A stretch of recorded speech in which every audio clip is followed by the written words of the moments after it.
Good evening all. So நாங்கள் 2022 பார்த்தோம். அதுக்கு பிறகு 2020 பேப்பர் டிஸ்கஷன் பார்த்தோம். ஸோ நாங்கள் இப்போ அடுத்து பார்க்க போகிறது 2019 and 20 papers. So 2019 and 20 papers வந்து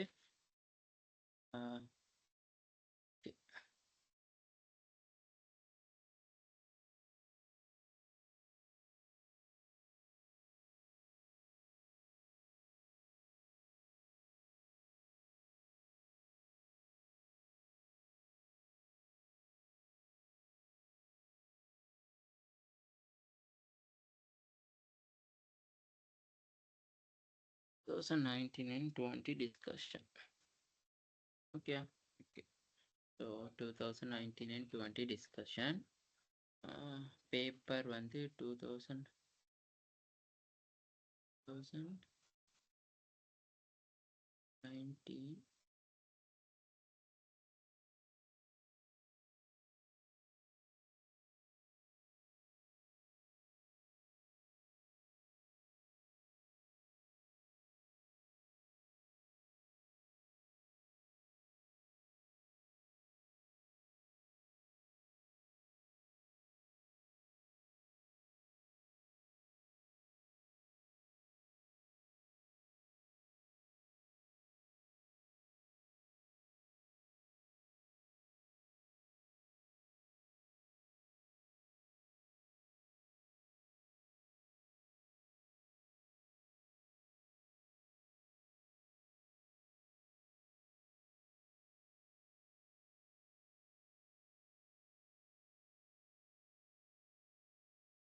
2019 பேப்பர் நாங்கள் பார்ப்போம். ஓகே, 2019 பேப்பரில் வந்து question 2019 discussion. Okay sir,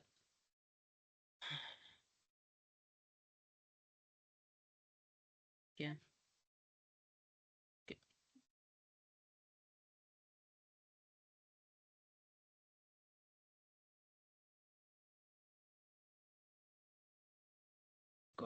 okay 2019 வந்து பாருங்க கொஷின், அதாவது 3 hours பேப்பர். டோட்டல் கொஷின் வந்து 1 2 3 4 and 5 6 கொஷின்ஸ் இருக்கு. சரியா?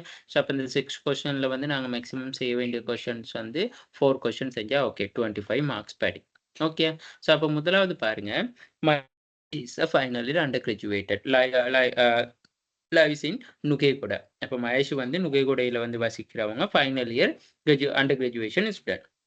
She is interested in the conducting research exploring determine the consumer intention to the purchase organically product vegetable in the western province in Sri Lanka. அப்போ அவ வந்து ஒரு research ஒன்று செய்ய விருப்பப்படுறா. So அந்த ரிசர்ச் எப்படின்னு சொன்னால் consumer intention to purchase organic product, அதாவது வந்து ஆர்கானிக் ப்ராடக்டை வந்து வெஜிடபிள்ஸ் போன்ற ப்ராடக்ட்ஸுங்களை வந்து பர்ச்சேஸ் பண்ணுறதுக்காக வந்து வெஸ்டர்ன் ப்ராவின்ஸில் இருக்கிற கஸ்டமர்ஸ் வந்து ஆர்கானிக் ப்ராடக்டை பர்ச்சேஸ் பண்ணுறதுக்கான இன்டென்ஷன் எப்படி இருக்குது, பர்ச்சேஸ் இன்டென்ஷன் எப்படி இருக்குது, அதாவது அவங்களோட இந்த கொள்வனவு ஆற்றல் வந்து எப்படி காணப்படுதுன்னு சொல்கிறாங்க. ஸோ அப்போ அவங்க எடுத்துக்கிட்ட ரிசர்ச் பார்த்தீங்கன்னா ஸ்ரீலங்காவில் வந்து வெஸ்டர்ன் ப்ராவின்ஸை வந்து தான் எடுத்திருக்காங்க. அது மட்டும் இல்லாமல் அந்த வெஸ்டர்ன் ப்ராவின்ஸை வந்து எடுத்துக்குள்ள வந்து இவங்க மெயினாக என்ன சொல்கிறான்னு சொன்னால் consumer intention to purchase organically product, organically produced vegetable. அப்போ organically produce vegetable.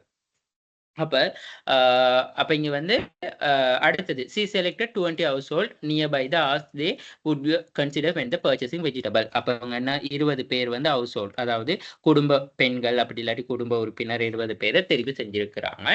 So vegetable எப்படி அவங்க மரக்கறி என்ன சொல்றது மரக்கறி கொள்வனவு செய்யறதை பற்றி பர்ச்சேஸை பற்றி கணக்கெடுப்புன்னு நடத்துறதுக்கு. During the decision elder could identify the price of the product, availability of the product and trust and consumers of health and major determinants of their purchasing decision. அப்போ கணக்கெடுப்பு நடத்துறதுல இருந்து அவ ஐடியா அந்த மகேஷ்னு சொல்கிறவங்க வந்து ஐடியா கண்டிருக்காங்க வந்து. அப்போ என்ன சொல்கிறாங்கன்னா ஒரு பர்ச்சேஸ், அதாவது ஒரு வெஜிடபிள் வந்து பர்ச்சேஸ் பண்ணக்குள்ள வந்து அவங்க முதலாவது வந்து பார்க்குறாங்க என்னதுன்னா வெஜிடபிள்ன்ற ப்ரைஸை பார்க்குறாங்க. அடுத்தது ப்ராடக்ட், அதாவது அவைலபிலிட்டி ஆஃப் த ப்ராடக்ட், அதாவது அந்த பொருள் கிடைப்பனவு.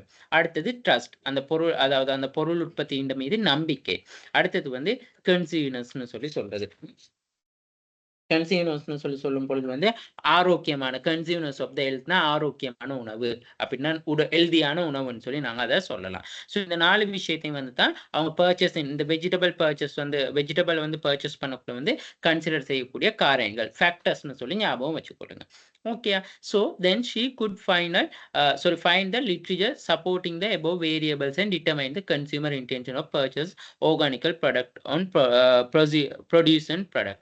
அப்ப அவங்க வந்து லிட்ரேச்சர் ரிவ்யூக்கு பிறகு வந்து அவங்க வேரியபிள்ஸ் எல்லாம் வந்து கண்டுபிடிச்சு ஸோ அவங்க வந்து purchase intention of the organical product western province in Sri Lanka. So அப்போ ஸ்ரீலங்காவில் வெஸ்டர்ன் ப்ராவின்ஸில் இருக்கவங்க கன்சியூமரில் வந்து இந்த ஆர்கானிக் ப்ராடக்ட் பர்ச்சேஸ் பண்ணுறதுன்ற கன்சிடர் பண்ணுறதை பற்றி தான் இவங்க ரிசர்ச் ஒன்று செய்கிறாங்க. அப்போ இங்கே பாருங்க, முதலாவது சொல்லியிருக்காங்க identify the independent variable and dependent variable draw the conceptual framework. அப்போ என்ன சொல்கிறாங்கன்னா, எங்களுக்கு இண்டிபெண்டன்ட் வேரியபிள்ஸ் என்ன, டிபெண்டன்ட் வேரியபிள் சார்ந்த மாதிரி என்ன, சாரா மாதிரி என்ன, அதை வச்சு கன்செப்சுவல் ஃப்ரேம்வொர்க் அதாவது வந்து கருத்தியல் கட்டமைப்புன்னு உருவாக்க சொல்லி சொல்றாங்க. ஸோ அப்படி சொல்லக்குள்ள எங்களுக்கு தெரியும் கொஸ்டின்ஸ் ஒன்னுக்கு போம். இண்டிபெண்டன்ட் வேரியபிள்ஸ்னா நாங்க என்னது, சாரா மாதிரி பிரைஸ் ஆஃப் த ப்ராடக்ட் எங்களோட கொஸ்டின்லயே தந்திருந்தாங்க. Price of the product, availability of the product. இந்த கொஸ்டின் எடுத்துக்கொண்ட பாருங்க, இந்த இங்க தந்திருக்காங்க பாருங்க. First selected 20 household the consider when the purchase made during the price of the product, availability of the product, trust and consciousness of the health as a major decimal. அப்ப trust and consciousness of the health னு சொல்லி சொல்றாங்க. So அப்போ பாருங்க, இந்த health and consciousness, product, அப்புறம் என்னது availability of the product, trust. அப்போ எத்தனை வேரியபிள்ஸ், 4 வேரியபிள்ஸ். அப்போ டிபெண்டன்ட் வேரியபிள்ஸ் எப்படி இருக்கும், பர்ச்சேசிங் டிசிஷன், அதுதான் என்னது டிபெண்டன்ட் வேரியபிள். ஸோ இப்படி பிரைஸ், அவைலபிலிட்டி, ட்ரஸ்ட், ஹைபோதீசிஸ்னு சொல்லி போட்டாச்சு. இதுதான் கன்செப்சுவல் ஃப்ரேம்வொர்க். ஸோ அப்போ இந்த 4 வந்து இண்டிபெண்டன்ட் வேரியபிள், இந்த பர்ச்சேஸ் டிசிஷன் வந்து டிபெண்டன்ட் வேரியபிள். ஓகே, ஸோ இவ்வளவு தான் செய்ய இருக்கு. அதுல பெருசா இங்க அலட்டி கொள்ற எந்த ஒரு விஷயமுமே இல்லை. கிளியரா? ஓகே, நாங்க இப்போ அடுத்த கொஸ்டினுக்கு போவோம். பாருங்க, 6 மார்க்ஸ்க்கு சரியா இண்டிபெண்டன்ட் வேரியபிள்ஸ் என்னென்ன, டிபெண்டன்ட் வேரியபிள்ஸ் என்னென்னு கொடுத்தாச்சு, கன்செப்சுவல் ஃப்ரேம்வொர்க் கொடுத்தாச்சு. Right the 4 hypothesis for the study. இப்போ வந்து என்னது, கருதுகோள் அமைக்க சொல்றாங்க. அப்ப கருதுகோள் அமைக்கக்குள்ள வந்து நாங்க வந்து என்ன செய்யணும்னு சொல்லி சொன்னா, நாங்க அந்த ஹைபோதீசிஸ் வந்து பாருங்க, நல் ஹைபோதீசிஸ் என்னது நல் ஹைபோதீசிஸ் அண்ட் ஆல்டர்னேட்டிவ் ஹைபோதீசிஸ்னு சொல்லி 2 இருக்கு. அப்ப இது பாருங்க, முதலாவது இப்ப நாங்க இந்த ஹைபோதீசிஸ் வந்து எதுக்கு கிரியேட் பண்றேன்னு சொன்னா, இந்த இண்டிபெண்டன்ட் வேரியபிளுக்கு தான் ஹைபோதீசிஸ் வந்து கிரியேட் பண்ணும். There is no significant impact of the price on purchase decision of the organically produce of the product. அப்ப இது நல்ல ஹைபோதீசிஸ். இது என்னது, பிரைஸை பத்தி சொல்லியிருக்காங்க. இப்ப அதே மாதிரி அடுத்தது, there is a significant negative impact of the price decision of the organically produce of the product. அப்ப there is a significant negative impact. அப்ப முதலாவது நாங்க என்ன சொல்றோம், அதாவது no significant சொல்லி சொல்றோம். அடுத்தது வந்து negative impact on the price அப்படின்னு சொல்லி சொல்றாங்க. அடுத்தது வந்து பிரைஸ், அடுத்தது வந்து என்ன சொல்றாங்க, ப்ராடக்ட்டை பத்தி என்ன சொல்லணும், அடுத்து அவைலபிலிட்டி பத்தி, product availability. There is no significant. இங்க வந்து ஒரு சின்ன டவுட் ஒன்று, இங்க வந்து நெகட்டிவ்னு வராது, பாசிட்டிவ்னு சொல்லி வரணும். ஓகே, பாசிட்டிவ் இம்பாக்ட்னு சொல்லி போகுங்க. சரியா? அடுத்தது வந்து என்னதுன்னா, இந்த 2 வந்து என்னதுன்னு சொல்லி சொன்னா ப்ராடக்ட், அதாவது வந்து ப்ராடக்ட் அவைலபிலிட்டியை பத்தி சொல்றோம். அப்ப இந்த ப்ராடக்ட் அவைலபிலிட்டி பத்தி சொல்லக்குள்ள முதலாவது என்ன சொல்லலாம், there is no significant impact of product availability on the purchase decision of organically product procedure. அப்ப என்ன சொல்றான்னு சொல்லி சொன்னா, அதாவது வந்து ப்ராடக்ட் அவைலபிலிட்டிக்கும் பர்ச்சேஸ் டிசிஷனுக்கும் எந்த விதமான தொடர்பும் இல்லைன்னு சொல்லித்தான் இந்த HB0 சொல்லுது. அப்ப HB1 என்ன சொல்லுதுன்னு சொன்னா, there is significant positive impact. அப்ப பாசிட்டிவ்னு போடலாம், there is significant, there is relationship between கூட போடலாம், there is relationship between the product availability and purchase decision கூட போடலாம். அடுத்த 2 என்னது, ட்ரஸ்ட்டை பத்தி சொல்றாங்க. அப்ப ட்ரஸ்ட்டை பத்தி பாருங்க, there is no significant impact of the trust on purchase decision of organically produce products. பாருங்க, அதே தான் இங்க வந்து என்ன செய்யறாங்க, எந்த ஒரு விஷயமே இல்லை, ஒரே வசனங்கள் தான் வந்து இந்த இண்டிபெண்டன்ட் வேரியபிள்ஸ் மட்டும் தான் இங்க மாத்தி போடுறாங்க. அடுத்து பாருங்க, HC1, இதை நீங்க H1 போடலாம், H0 சொல்லி போடலாம். அப்படி போட்டீங்கன்னா இங்க ஹெட்டிங் போடுங்க. இது வந்து என்னது, ட்ரஸ்ட்டை பத்தி சொல்றது. அடுத்தது H0 H1 சொல்லி சொன்னா ஹெல்த் கன்சியூமர்ஸை பற்றினதுன்னு சொல்லி போடுங்க ஐடி. ஓகே, அடுத்தது there is a significant positive impact trust on purchasing decision organically produced product. Okay, sorry. இப்போ அடுத்த வேரியபிள் பாருங்க. there is a இது வந்து என்னது health consumers பத்தி சொல்றோம். there is a no significant impact of the health consumers of purchasing decision of organically produced product.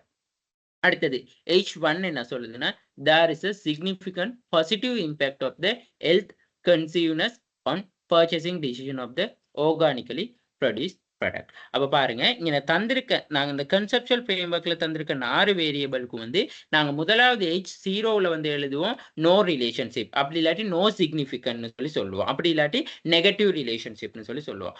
அடுத்தது H1ல் நாங்கள் எழுதக்கூடியது வந்து பாசிட்டிவ், அப்படி இல்லாட்டி there is a relationship, there is a சிக்னிஃபிகன்ட்னு சொல்லி இந்த டிபெண்டன்ட் வேரியபிளும் இண்டிபெண்டன்ட் வேரியபிளையும் வச்சு தான் நாங்கள் எழுதுவோம். ஓகே, அப்போ ஹைபோதீசிஸ் எழுத சொன்னா உங்களுக்கு நீங்க அங்கே எத்தனை வேரியபிள்ஸ் இருக்கோ அப்போ அத்தனை வேரியபிளுக்கும் எழுதணும். 4 வேரியபிள்னா கிட்டத்தட்ட ஹைபோதீசிஸ் வந்து 8 ஹைபோதீசிஸ் வரும். அதுல வந்து நல் ஹைபோதீசிஸ் 4, ஆல்டர்னேட்டிவ் ஹைபோதீசிஸ் 4, டோட்டலா 8 ஹைபோதீசிஸ் வரும். ஓகே, ஸோ இவ்வளவுதான் விஷயம். சரியா?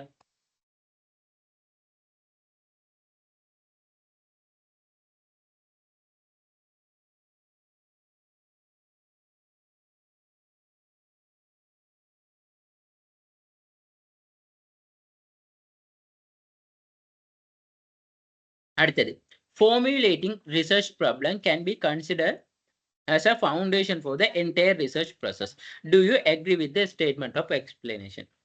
அப்ப என்ன சொல்றான்னு சொல்லி சொன்னா formulating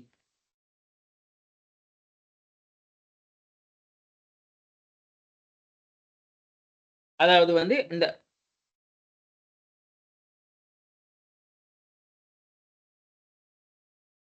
அப்ப என்ன சொல்றான்னு சொன்னா formulating research problem can be considered as a foundation of the entire research process. Do you agree? அப்ப அங்க ஒரு क्वेश्चन கேட்கிறான். Do you agree with this statement? Yes, I agree with this statement. சில நேரம் வந்து இப்போ உங்களுக்கு வந்து பெருசா இங்கிலீஷ் வந்து ப்ரொனவுன்சியேஷனோ அப்படி இல்லாட்டி உங்களுக்கு ரைட்டிங் ஸ்கில்ஸ் இல்லாட்டி வந்து இந்த விஷயத்தை வந்து அப்படியே எழுதுங்க. இப்போ நீங்க இங்கே எக்ரியா டிஸ்அக்ரியான்னு சொல்லி போடாம yes I agree with this statement, அப்போ கொஞ்சம் அந்த வசனம் பெருசா சரி இருக்கும். ஓகே, அடுத்தது இந்த கொஸ்டினே வந்து நீங்க எழுதலாம் below mention four hypothesis for the study போட்டு அந்த ஹைபோதீசிஸ்னாலையும் எழுதுறீங்க. அடுத்தது இண்டிபெண்டன்ட் வேரியபிள்னா என்னது, டிபெண்டன்ட் வேரியபிள்னா என்னது, அடுத்தது கன்செப்சுவல் ஃப்ரேம்வொர்க்னு சொல்லி எடிங். ஒரு நாங்க எக்ஸாம் பேப்பர் செய்யக்குள்ள வந்து அந்த நாங்க ஒரு கொஸ்டின் எழுதக்குள்ள அந்த கொஸ்டினுக்கான எடிங் போட்டு எழுதுங்க.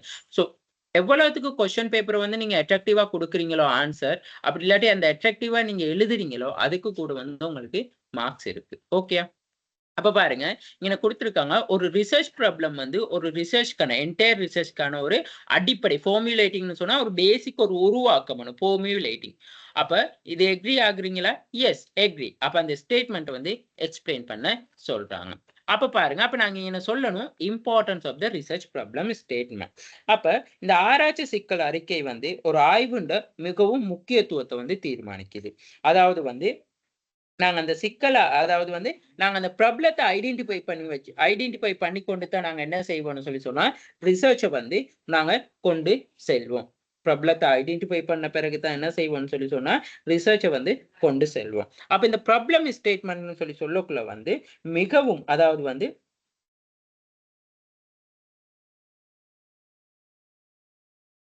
அப்ப இந்த ஆராய்ச்சி இந்த ப்ராப்ளம் ஸ்டேட்மெண்ட் சொல்லி சொல்லக்குள்ள வந்து அந்த ரிசர்ச்க்கு பயன்படுத்த வேண்டிய டைட்டில் என்ன, அந்த ரிசர்ச்க்கு மிகவும் சூட்டபிளான டைட்டில் என்ன, அந்த ரிசர்ச்க்கான பேக்ரவுண்ட் என்ன, அதாவது பின்னணின்னு சொல்லி சொல்லுவோம். ஸோ அந்த ரிசர்ச்க்கான வந்து பேசிக்கான ரீசன் என்ன அந்த ரிசர்ச்சை செய்யறதுக்கு. ஸோ அது எல்லாத்தையும் வந்து கொடுக்கறது என்னதுன்னு சொல்லி சொன்னா இந்த ப்ராப்ளம் தான். ஒரு importance of the research problem statement கொள்ள பாருங்க. The problem statement determine the significant important of the study. அதாவது இந்த ஆய்வுக்கு ரொம்ப முக்கியமானது, எந்த ஒரு ஆய்வுக்குமே ரொம்ப முக்கியமானது இந்த problem statement. More importantly, research problem inform the research about the most important topic it be used. அப்ப research problem வந்து ஏன் important ஆகுதா, most important topic to be used and it's also provide the rational and the background of the study. அதாவது rational and background the study ன்னு சொன்னா அந்த ஆய்வுக்கான அந்த rationals ன்னு சொல்ல காரணத்தையும் அதற்கான அந்த ஆய்வின் பின்புலத்தையும் வந்து எங்களுக்கு விளங்கப்படுத்துது.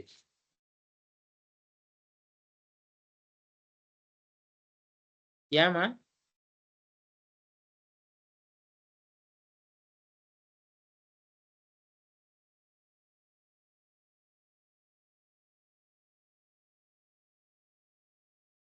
அடுத்தது இந்த problem statement help to the research develop the framework of the study. அதாவது நாங்க படிச்சோம் கன்செப்சுவல் ஃப்ரேம்வொர்க்னு சொல்லி, அதாவது கருத்தியல் கட்டமைப்புன்னு சொல்லி படிச்சோம். அந்த கருத்தியல் கட்டமைப்பை வந்து உருவாக்குறதுக்கு வந்து இந்த ப்ராப்ளம் ஸ்டேட்மெண்ட் வந்து ரொம்ப முக்கியத்துவமா காணப்படுது. அடுத்தது formulate the research question and objective and hypothesis. அடுத்தது என்னதுன்னு சொன்னா ஒரு ரிசர்ச்ல வந்து நாங்க கொஸ்டின் தயாரிக்கிறோமா, ஒரு ரிசர்ச்ல ஒப்ஜெக்டிவ் கிரியேட் பண்றோமா, ஒரு ரிசர்ச்ல ஹைபோதீசிஸ் செய்யறோம்னா அது எல்லாத்துக்கும் வந்து அடிப்படையா இருக்கிறது வந்து இந்த ரிசர்ச் ப்ராப்ளம் தான். சரியா? அடுத்தது by defining the research problem, the research will be able to identify the scope of the research. It's important to identify the aspect because it's not properly identify the entire research process will be unused with the wasted time of the money. அப்ப இங்க என்ன சொல்லலாம்னு சொல்லி சொன்னா இந்த ரிசர்ச்ல வந்து பேசிக்கா வந்து அதாவது வந்து அந்த ஆய்வாளரால ரிசர்ச்சரால நோக்கத்தை வந்து அடையாளம் காண முடியும். சரியா? சரியா அடையாளம் காணப்படாட்டி அந்த ரிசர்ச் வந்து கண்டிப்பா என்ன நடக்கும்னு சொல்லி சொன்னா அந்த டைம், அந்த ப்ராசஸ், மணி எல்லாமே வேஸ்ட் ஆகும். ஸோ அதுல வந்து ஒரு ஆராய்ச்சி ஒரு அதாவது by depending the research problem நாங்க சரியா ஒரு ரிசர்ச் ப்ராப்ளத்தை சரியா நாங்க டிஃபைன் பண்றது மூலமா வந்து எங்களோட ரிசர்ச் ஒப்ஜெக்டிவை வந்து நாங்க ஐடென்டிஃபை பண்ணிக்கொள்றோம். அப்படி ஐடென்டிஃபை பண்ணிக்கொள்ளாட்டி, அப்படி சரியா நாங்க இந்த ரிசர்ச் ஒப்ஜெக்டிவ் வந்து சரியா கிளியரிட்டி பண்ணிக்கொள்ளாட்டி வந்து எங்களுக்கு வந்து அந்த ஓவரால் அந்த ரிசர்ச்சும் வந்து என்ன நடக்கும்னு சொல்லி சொன்னா வேஸ்ட் ஆகிரும். ஸோ அந்த அந்த ரிசர்ச்க்கான ப்ராசஸா இருக்கலாம், டைமா இருக்கலாம், மணியா இருக்கலாம், எல்லாமே வீணடிக்கப்படும்.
சரியா?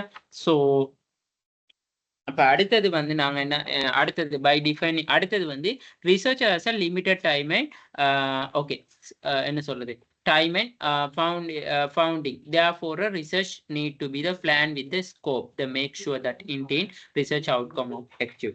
அப்ப அடுத்தது வந்து என்ன சொல்றான்னு சொன்னா அந்த ரிசர்ச்சர் வந்து அதாவது வந்து வரையறுக்கப்பட்ட நேரம் ஒரு லிமிட்டட் டைம் தான் இருக்கும். ஸோ அவருக்கு ஃபைனான்சியலா பார்த்தாலும் ஒரு வந்து பெரிய ஒரு அமௌண்ட் ஒன்று காணப்படாது. ஸோ ஒரு லிமிட்டடா ஒரு என்ன சொல் ஒரு ரிசோர்ஸ் ஒரு ஃபைனான்சியலா இருக்கலாம் டைமா இருக்கலாம் எல்லாமே வந்து ரொம்ப குறைவான அளவு தான் காணப்படும். அப்படி இருக்கக்குள்ள வந்து அந்த என்ன சொல்றது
okay.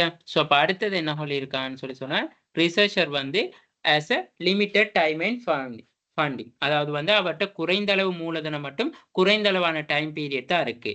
Therefore, the research need to the plan within the scope, make sure that the intend the research outcome of achieve. அந்த குறிப்பிட்ட காலப்பகுதிக்குள்ள குறிப்பிட்ட அந்த பணத்தை வச்சுக்கொண்டு என்ன செய்யணும்னு சொன்னா அந்த உத்தேசிக்கப்பட்ட ஆராய்ச்சி முடிவுகளை வந்து அடையாளப்படுத்துவதை வந்து உறுதி செய்யணும். ஸோ அதனால வந்து நாங்கள் இந்த ரிசர்ச் ப்ராப்ளத்தை வந்து சரியா அக்யூரேட்டா வந்து ஐடென்டிஃபை பண்ணி கொள்ளணும்.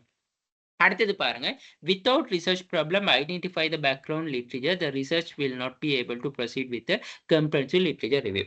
அதாவது வந்து ஒரு ப்ராப்ளமும் மற்றது பேக்ரவுண்ட் என்ன சொல் பின்புலமும் இல்லாம வந்து ரிசர்ச்சரால அதாவது ஆய்வாளரால வந்து ஆய்வை சரியா கொண்டு நடத்த முடியாது. அதாவது வந்து பூரணமான ஒரு ஆய்வு ஒன்று பூரணமான ஒரு இலக்கிய மதிப்பாய்வு அதைத்தான் கம்ப்ரஹென்சிவ் லிட்ரேச்சர் ரிவ்யூ வந்து கொண்டு போக முடியாது. ஒரு ப்ராப்ளம் சரியா ஐடென்டிஃபை பண்ணாம வந்து அவருக்கு எந்த ஃபேக்டர்ஸ் அதாவது அந்த ப்ராப்ளத்தை பேஸ் பண்ணக்கூடிய எந்தெந்த காரணிகள் இருக்குன்னு சொல்லி கண்டுபிடிக்க முடியாது. முதல்ல சரியா அந்த ப்ராப்ளத்தை அடையாளப்படுத்தி கொண்டா தான் ஓகே அவர் வந்து அந்த லிட்ரேச்சர் ரிவ்யூல வந்து அந்த பிரச்சனை ஏற்படுத்தக்கூடிய காரணிகள் என்னென்ன இருக்குன்னு சொல்லி பார்த்து கொள்ள முடியும். ஓகேயா சரி அடுத்தது வந்து பாருங்க ஒரு பின்னணி அதாவது வந்து அடுத்தது வந்து without a research problem identify background okay அது ஓகே தானே சரி அடுத்தது research problem as a implication of the research design. அப்ப அதாவது அதுல என்ன சொல்றான்னு சொன்னா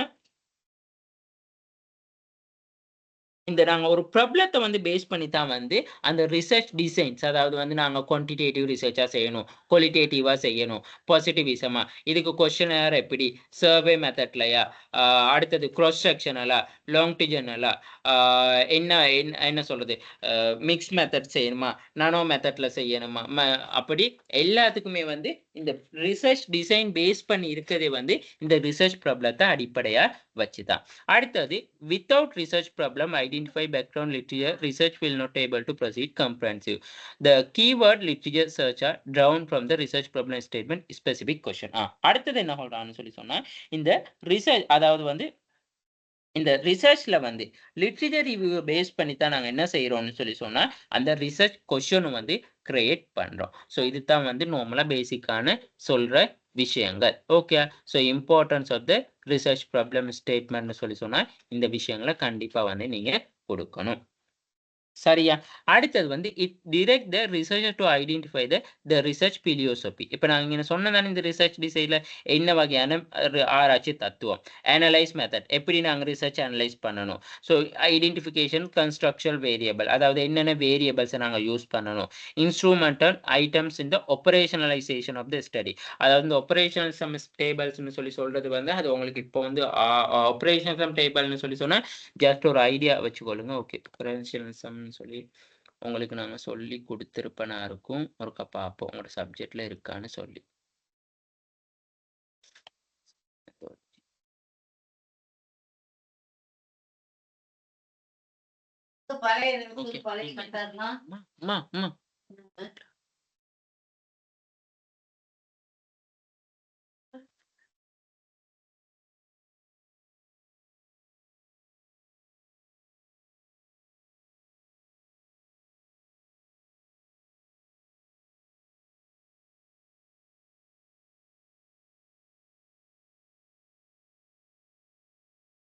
ஓகே. ஆப்பரேஷன் சம் டேபிள் வந்து உங்களுக்கு இல்லன்னு நினைக்கிறேன்.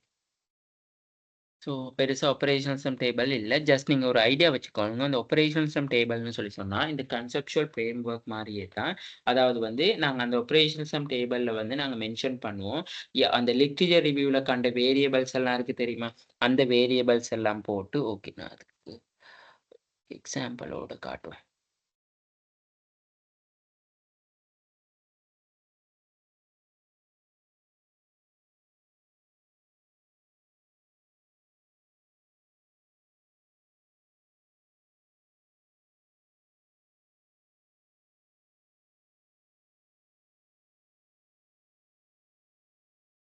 ஓகே. இதுதான் இந்த ஆப்பரேஷனல் சம் டேபிள்னு சொல்லி சொல்றது. அப்ப எங்களுக்கு இருந்த வேரியபிள்ஸ் எல்லாத்தையும் நாங்க ஒரு பக்கம் போடுவோம். ஓகேயா? வேரியபிள்ஸ். அதெல்லாம் இண்டிபெண்டன்ட் வேரியபிள்ஸ். கீழ உள்ளது டிபெண்டன்ட் வேரியபிள். சரியா? அது போட்டு முடிய, அடுத்தது இந்த டைமென்ஷன்ல வந்து நாங்க என்ன செய்வோம்னு சொல்லி சொன்னா, என்னென்ன மாரியான கொஸ்டின்ஸ் வந்து கேட்க முடியும். ஸோ அந்த என்னென்ன மாரியான கொஸ்டின்ஸ், என்னென்ன மாரியான அனலைஸ் பண்ணலாம்னு சொல்லி இந்த லிட்ரேச்சர் ரிவ்யூல தான் நாங்க பார்த்துக்கொள்வோம். ஸோ இப்போ உதாரணத்துக்கு பிரைஸ் எடுத்துக்கொண்டா, ஏற்கனவே செஞ்ச அந்த லிட்ரேச்சர் ரிவ்யூங்கள்ல பிரைஸ பத்தி என்னென்ன டைமென்ஷன் சொல்லி இருக்கிறாங்க. ஸோ அத சொன்னவங்க யாருன்னு சொல்லி தான் இங்கிட்ட அந்த சோர்ஸஸ வந்து போட்டிருக்கோம். ஸோ யார் யாரு என்னென்ன மாரி சொல்லியிருக்காங்கன்னு சொல்லி. ஸோ இதைத்தான் வந்து ஆப்பரேஷன் சம் டேபிள்னு சொல்லி நாங்க சொல்றது. Okay. Also, the research problem help to research identify the limitation of the strategy. இப்போ இந்த ரிசர்ச் ப்ராப்ளம் வந்து எங்களுக்கு தெரியும் லிமிட்டேஷன். அதாவது இப்போ ஒரு ஆய்வாளர் வந்து எவ்வளவு தூரத்துக்கு ரிசர்ச்சை வந்து வரையறுத்து போக முடியும். இப்போ உதாரணத்துக்கு வந்து ஒரு ரிசர்ச்சை வந்து அவர்கிட்ட இருக்க டேட்டா, அவர்கிட்ட இருக்க அந்த ப்ராப்ளத்தெல்லாம் அனலைஸ் பண்ணி இந்த குறிப்பிட்ட ஒரு ஏரியாவை மட்டும் தான் கவர் பண்ண முடியுமா, அவர்கிட்ட அது limitation of the study. So அவர் குறிப்பிட்ட 4-5 ஃபேக்டர்ஸை வச்சு தான் செய்யறான்னு சொன்னா அது ஒரு லிமிட்டேஷன் ஸ்டடி. அப்ப அதுதான் வந்து அங்க சொன்னோம். Because the define as a scope the pinpoint an area of the further study. அப்ப அதுல என்ன சொல்றான்னு சொல்லி சொன்னா, ஆய்வுக்கான ஒரு குறிப்பிட்ட ஒரு பகுதியை மட்டும்தான் அவர் ஆராயக்கூடியதாகவும் இருக்கும். ஸோ அந்த ப்ராப்ளம் ஸ்டேட்மெண்ட்ங்கிறது சொல்றது, ஒரு ப்ராப்ளம்னு சொல்றது வந்து என்டையர் ரிசர்ச்சையே வந்து தாக்கம் செலுத்தக்கூடியது. அதுக்குள்ள அது ப்ராப்ளத்துல வந்து பேக்ரவுண்டா இருக்கலாம், லிட்ரேச்சர் ரிவ்யூவா இருக்கலாம், கொஸ்டினை தயாரிக்கக்கூடியதா இருக்கலாம், ஒப்ஜெக்டிவா இருக்கலாம், ரிசர்ச் டிசைன்ஸா இருக்கலாம், என்ன சொல்றது, கொஸ்டின்ஸா இருக்கலாம், ரிசர்ச், இது என்டையர் ஓவரோ எல்லாத்துக்குமே வந்து இந்த ப்ராப்ளம் ஸ்டேட்மெண்ட்ங்கிறது வந்து பேசிக் அடிப்படையான விஷயம். சரியான ப்ராப்ளம் ஸ்டேட்மெண்ட் இருந்தா தான் எங்களுக்கு ரிசர்ச்க்கான சரியான ஒரு டைட்டில் ஒன்று கூட சரியா எங்களுக்கு கிரியேட் பண்ண முடியும். ஓகேயா? சரி. அடுத்த கொஸ்டின் நாங்க 2க்கு போவோம்.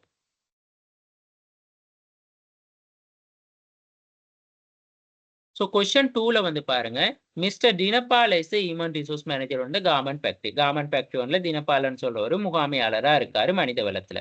For 3 conclusive the consecutive month, he has observed that there has been the high level employee turnover among the machines operator. அப்ப அதாவது வந்து நிறைய பேர் டர்ன் ஓவர்னு சொல்லி சொன்னா என்ன நடக்குதுன்னு சொன்னா நிறைய பேர் வந்து வெளியேறாங்க operation machine operators. Therefore, is planning to conduct the survey, identify the reason this high level employee turnover among the machines operator. அப்ப இந்த machines operator வந்து அதிக அளவிலான machine operatorகள் வந்து இப்படி ஏன் கம்பெனியை விட்டு வெளியேறாங்கன்னு சொல்லி அவர் ஆராயறதுக்காக ஒரு ஆராய்ச்சி ஒண்ணு மேற்கொள்றாரு. At present there are 400 employee working of the sewing section. அதாவது தையல் வேலையில வந்து 400 எம்ப்ளாயி இருக்காங்க. And out of them 200 employee the machine operators. அதாவது அந்த 400 பேர்ல 250 பேர் வந்து யாருன்னு சொல்லி சொன்னா மெஷின்ஸ் ஆபரேட்டர். அப்ப அவரோட ஆராய்ச்சி வந்து யாரை பத்தியதா இருக்குது? அந்த நிறுவனத்துல இருக்க மெஷின் ஆபரேட்டரை பத்தி. என்ன அங்க ப்ராப்ளமா இருக்கு? அங்க வந்து அதிக அளவிலான இந்த மெஷின் ஆபரேட்டர்ஸ் எம்ப்ளாயிஸ் வந்து டர்ன் ஓவர் ஆகுறாங்க, அதாவது வெளியேறாங்க.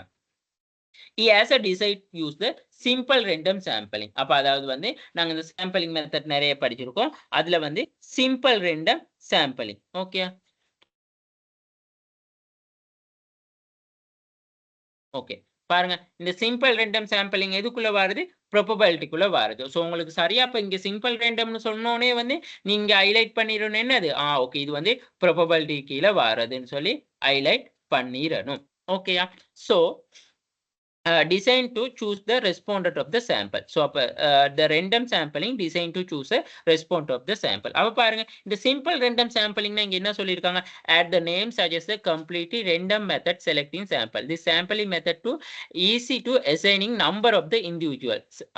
எத்தனை பேர், அதாவது ஒரு குறிப்பு ஆபரேட்டர்ல வந்து 400 பேர்ல வந்து 250 பேர் தான் மெஷின் ஆபரேட்டர் இருக்காங்க. ஸோ அந்த 250 மெஷின் ஆபரேட்டர் தான் இவர் என்ன செய்யறாருன்னா சாம்பிளா எடுக்க போறாரு. And then randomly choose from those number through the automated process. அந்த 250 பேர்லயும் வந்து அவர் ரெண்டமா வந்து ஒரு சில பிரிவினர் வந்து தெரிவு செய்வாங்க. அதுதான் ரெண்டம். அதாவது வந்து இது வந்து சும்மா சிம்பிள் ரெண்டம்னு சொல்லி சொன்னா சும்மா எடுகோலா எடுக்கிறது. ஒரு 400 பேர் இருக்காங்க, அதுல இவட ரிசர்ச் வந்து அந்த மெஷின் ஆபரேட்டர் பத்திய 250 பேரை பத்தி, அந்த 250 பேரையும் இவர் வந்து சாம்பிளுக்கு எடுக்கிறாரா? இல்ல. அந்த 250 பேர்ல வந்து சம்டைம்ஸ் 100 இருக்கலாம், சம்டைம்ஸ் 50 இருக்கலாம், அந்த சிம்பிள் சாம்பிளிங்க்கு எடுக்கிறாரு. Okay, identify the population of the sample of the study. அப்ப இங்க என்ன சொல்றான்னு சொல்லி சொன்னா பாப்புலேஷன் என்னது, சாம்பிள் ஆஃப் த ஸ்டடி என்னதுன்னு சொல்லி எங்கிட்ட கொஸ்டின்ஸ் கேட்கிறாங்க. சரியா? அப்ப பாருங்க, the population of the study 400. அது எங்களுக்கு தெரியும் தானே? அதாவது மொத்தமா அந்த பாப்புலேஷன்ஸ் எவ்வளவு இருக்கு? 400 பேர் இருக்காங்க. சரியா? அந்த 400 பேர் தான் இந்த employee working at the sewing section, because the unit of analyse comes from this section. அப்ப பாருங்க, அவங்க அனலைஸ் பண்ற யூனிட் வந்து எப்படி இருக்குன்னு சொன்னா, அந்த எம்ப்ளாயி 400 பேர்ல வந்து sewing செக்டர்ஸ் வந்து 250 பேர் இருக்காங்க. த sample machines operator working in the section, அதுதான் வந்து ஓவரால் பாப்புலேஷன்ஸ்னு சொல்லி சொல்றாங்க. அடுத்தது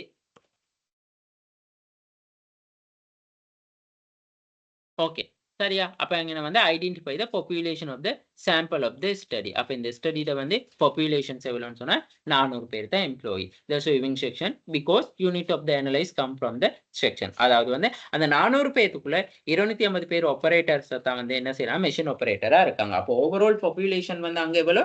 400. Okay, the sample machines operator working the section. அப்ப இங்க வந்து சாம்பிளா வந்து யார் எடுக்கிறான்னு சொல்லி சொன்னா அந்த 250 பேர் தான் சாம்பிளா எடுக்கிறாங்க. சரியா? 400 பேர் எம்ப்ளாயின்னு சொல்லக்குள்ள இதுதான் பாப்புலேஷன். இதுல வந்து அவங்க செலக்ட் பண்றாங்க வந்து section and out of them 250 employee the machines operator. அப்ப 250 எம்ப்ளாயி தான் வந்து என்ன செய்வான்னு சொன்னா சாம்பிளா எடுக்கக்கூடிய சான்ஸ் காணப்படுது. அடுத்த क्वेश्चन பாருங்க, briefly explain advantage of the using the random sampling design. இப்ப இந்த random sampling design வந்து யூஸ் பண்றதால வந்து advantage என்னன்னு சொல்லி கேக்குறாங்க. ஓகே, சாம்பிள் ஓகே, சரியா? அப்ப இந்த என்ன சொல்றது, அப்ப இந்த சாம்பிளிங் மெத்தட், இந்த சிம்பிள் ரேண்டம் சாம்பிளிங் மெத்தடால வந்து என்னென்ன அட்வான்டேஜ்னு சொல்லி சொன்னா, முதலாவது வந்து பாருங்க,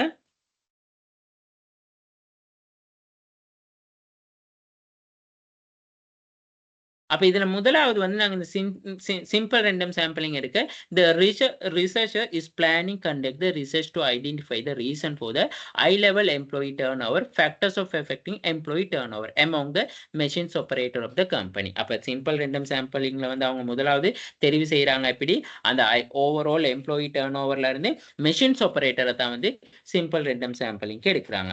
simple random sampling effective when this unit in the population of are homogeneous. Employee the machines operator department qualify for this.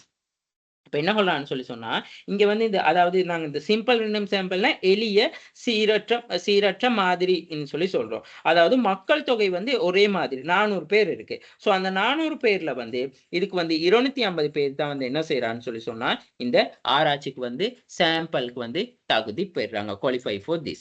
Therefore the simple of the study comes from the subunit of the population. அப்ப ஆகவே வந்து இந்த ஆய்வு வந்து மக்கள் தொகையில வந்து மொத்த மக்கள் தொகையில வந்து துணை பிரிவா வந்து இந்த சிம்பிள் ரேண்டம் சாம்பிளிங் வந்து காணப்படுது. அது செயல்பாட்டு துறைன்னு சொல்லி நாங்க அங்கே சொல்றோம். சரியா? Machines operator department qualify. Therefore the simple study should come from the subunit of the population, either machines operating department or section. The simple random sampling technique will be very effective in the sampling made from the above subunit. If also the unbiased sample can be draw. அப்ப இங்க வந்து என்ன சொல்றான்னு சொல்லி சொன்னா இந்த எளிய சீரற்ற மாதிரி நுட்பம் வந்து மிகவும் பயனுள்ளதாக இருக்கும். அதாவது வந்து ஒரு பாரபட்சமற்ற மாதிரி. பாரபட்சமற்ற மாதிரின்னா நாங்க இங்க எடுகோலா தான் எடுக்கிறோம். இவங்கன்னு சொல்லி ஒரு செலக்ட் பண்ணி எடுக்கலாம். அந்த 250 பேர் 400 பேர்ல வந்து மிஷின்ஸ் ஆபரேட்டர் 250 பேரையும் வந்து எடுகோலா நாங்க எடுக்கிறோம். சரியா?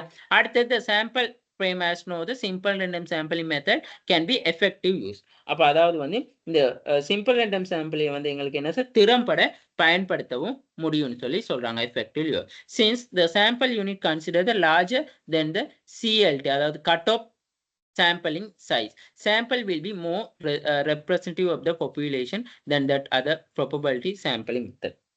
அதாவது வந்து இந்த என்ன சொல்றான்னு சொல்லி சொன்னா இங்க மக்கள் தொகை பெரிய அளவுல காணப்படுறதால இந்த சாம்பிள் அதாவது ரெண்டம் சாம்பிளிங் வந்து எடுக்கக்கூடாது. சிம்பிள் ரெண்டம் சாம்பிளிங் வந்து எடுக்கும் பொழுது வந்து என்ன நடக்குதுன்னு சொல்லி சொன்னா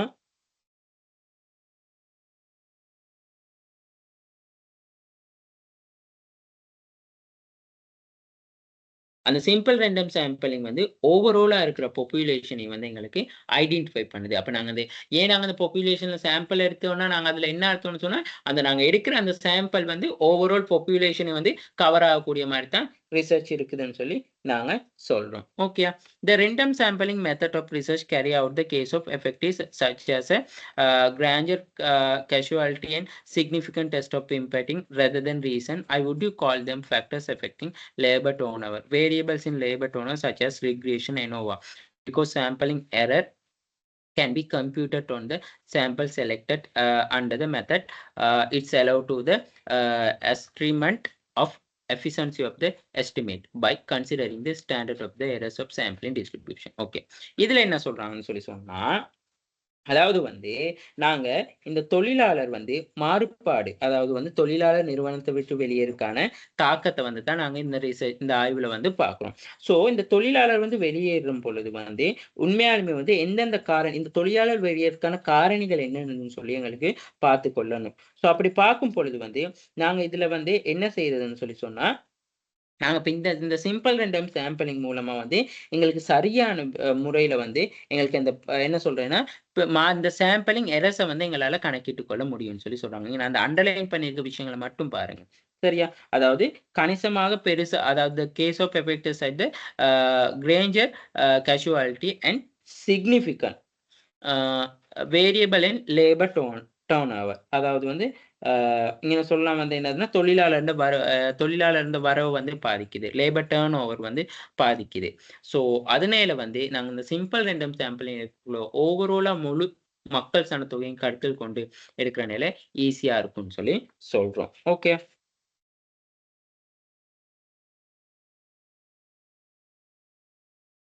அப்ப நல்லா ஞாபகம் வச்சுக்கொள்ளுங்க. இந்த சிம்பிள் ரேண்டம் இப்ப வந்து இங்க இந்த சிம்பிள் ரேண்டம் சாம்பிளிங் யூஸ் பண்றாங்க. ஸோ இங்க வந்து கொஸ்டின்ல கேட்டிருக்காங்க.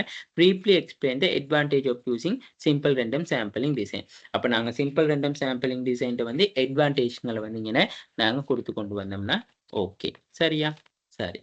இப்ப அடுத்த கொஸ்டினுக்கு போவோம். What technique do you suggest if Mr. Dinapala is going to use the non-probability sampling technique instead the simple random sampling? Okay. அதாவது வந்து non-probability டெக்னிக் வந்து எது யூஸ்னா சரியா இருக்கும்னு சொல்லி கேட்குறாங்க. ஸோ இந்த என்ன சொல்றது இந்த சோமபாலன் சொல்லி சொல்றவரு suggest the suitable non-probability sampling technique for the above study. If the employee who have already resigned can be the contract, the most suitable non-probability sampling would be the proposed sampling under the qualitative stage of the inquiry. The conducting existing employee would not be effective because we do not have the assurance that majority of them are dissatisfied with or demotivated work. So research cannot be used trial and error basis sampling method selection, which should be cost of time and money.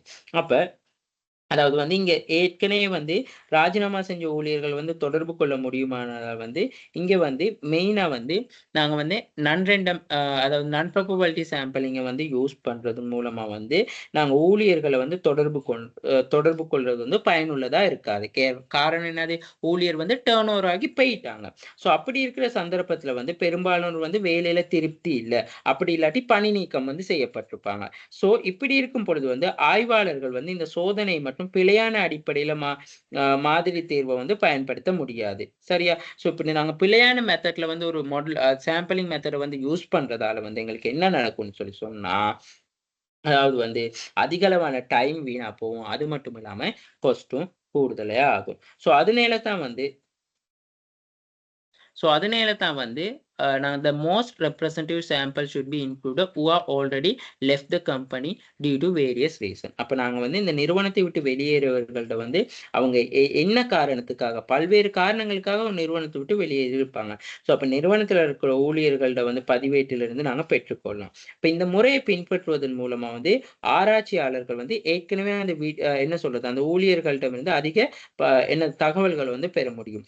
உண்மையிலே வந்து வேலையில வந்து அவங்க என்னென்ன மாதிரியான அனுபவங்களை பெற்றுக்கொண்டான்னு சொல்லி சரியான ஒரு ஐடியாஸ் வந்து எடுத்துக்கொள்ள முடியும். சரியா?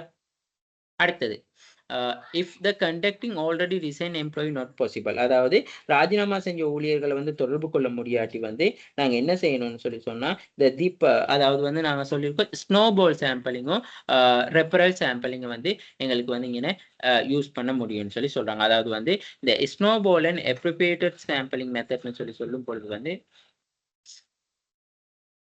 the snowball sampling method is the fully based the refer and it is the how research able to generate the sample. Therefore, method is also called the chain refer sampling method. The sampling technique can be going one just like a snowball increasing size. அதாவது வந்து நாங்க கொஞ்சம் கொஞ்சமா ஆக்களை சேர்த்து கொஞ்சம் கொஞ்சமா அதாவது வெளியேறின ஆட்கள்கிட்ட இருந்து தான் நாங்கள் இந்த ரிசர்ச் எடுக்கணும். அப்போ கொஞ்சம் கொஞ்சமா ஆக்களை சேர்த்து வந்து நாங்க இந்த ஸ்னோபால் டைப் அந்த பனி வந்து எப்படி அந்த பெரிய கொஞ்சம் கொஞ்சமா உருகி பெரிய பனிக்கட்டி ஆகுதோ கொஞ்சம் கொஞ்சமா சேர்ந்து அதே மாதிரி இந்த ஸ்னோபால் சாம்பிளிங்ல வந்து இப்போ ஏற்கனவே ஊழியர்கள் நிறுவனத்தை விட்டு வெளியேறிட்டாங்க.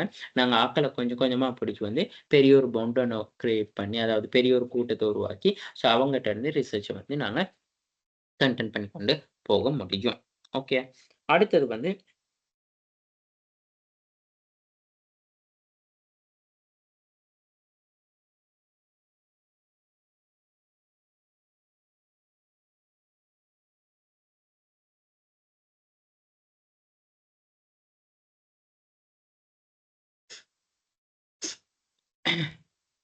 the research can employ existing okay the snowball sampling referral sample referral sampling வந்து உங்களுக்கு இருக்காது. ஸோ ஸ்னோபால் சாம்பிளிங் மட்டும் ரெஃபரல்னு சொன்னால் ஜட்ஜ்மெண்டல் சாம்பிளிங் தான். அதாவது வந்து ரெஃபரலாக வந்து விழுறது. அப்போ நாங்கள் பாருங்க இந்த ஜட்ஜ்மெண்ட்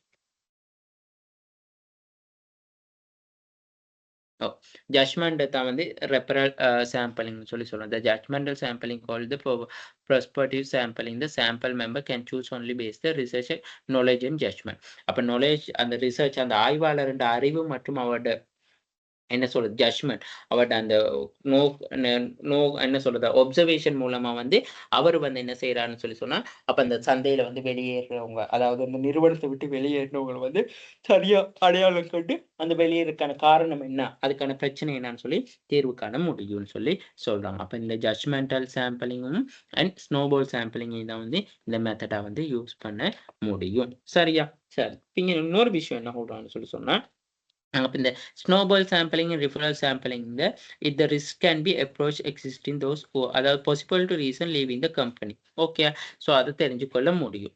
ஸோ அதாவது வந்து எங்களுக்கு இங்க என்ன சொல்ல the risk and the approach existing friends of those who had the left the currently working the company and information about those who have left. More information can be obtained about the possible reason for the leaving the company.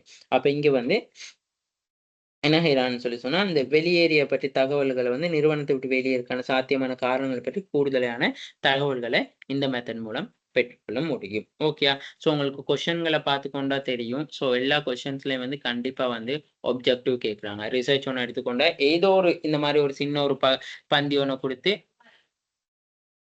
இப்படி ஒரு சின்ன ஒரு பந்தி ஒன்று கொடுத்து objective கேட்குறாங்க, problem கேட்குறாங்க, conceptual framework, hypothesis, கொஸ்டினையார், research title, அப்புறம் என்ன சாம்பிள் மெத்தட் யூஸ் பண்றீங்க, குவாலிட்டேட்டிவ் எப்படி இருக்கு, குவான்டிடேட்டிவ் எப்படி இருக்குது, பிரைமரி டேட்டா என்ன மாதிரி, செகண்டரி டேட்டா என்ன மாதிரி, பிரைமரி சோர்சஸ் செகண்டரி சோர்சஸ் என்ன மாதிரி, லிட்டரேச்சர் ரிவ்யூ வந்து எப்படி கண்டென்ட் ஆகி கொண்டு போகுது, அதே கொஸ்டின்களை தான் நார்மலா பேஸ் பண்ணி கேட்டுக்கொண்டு வராங்க.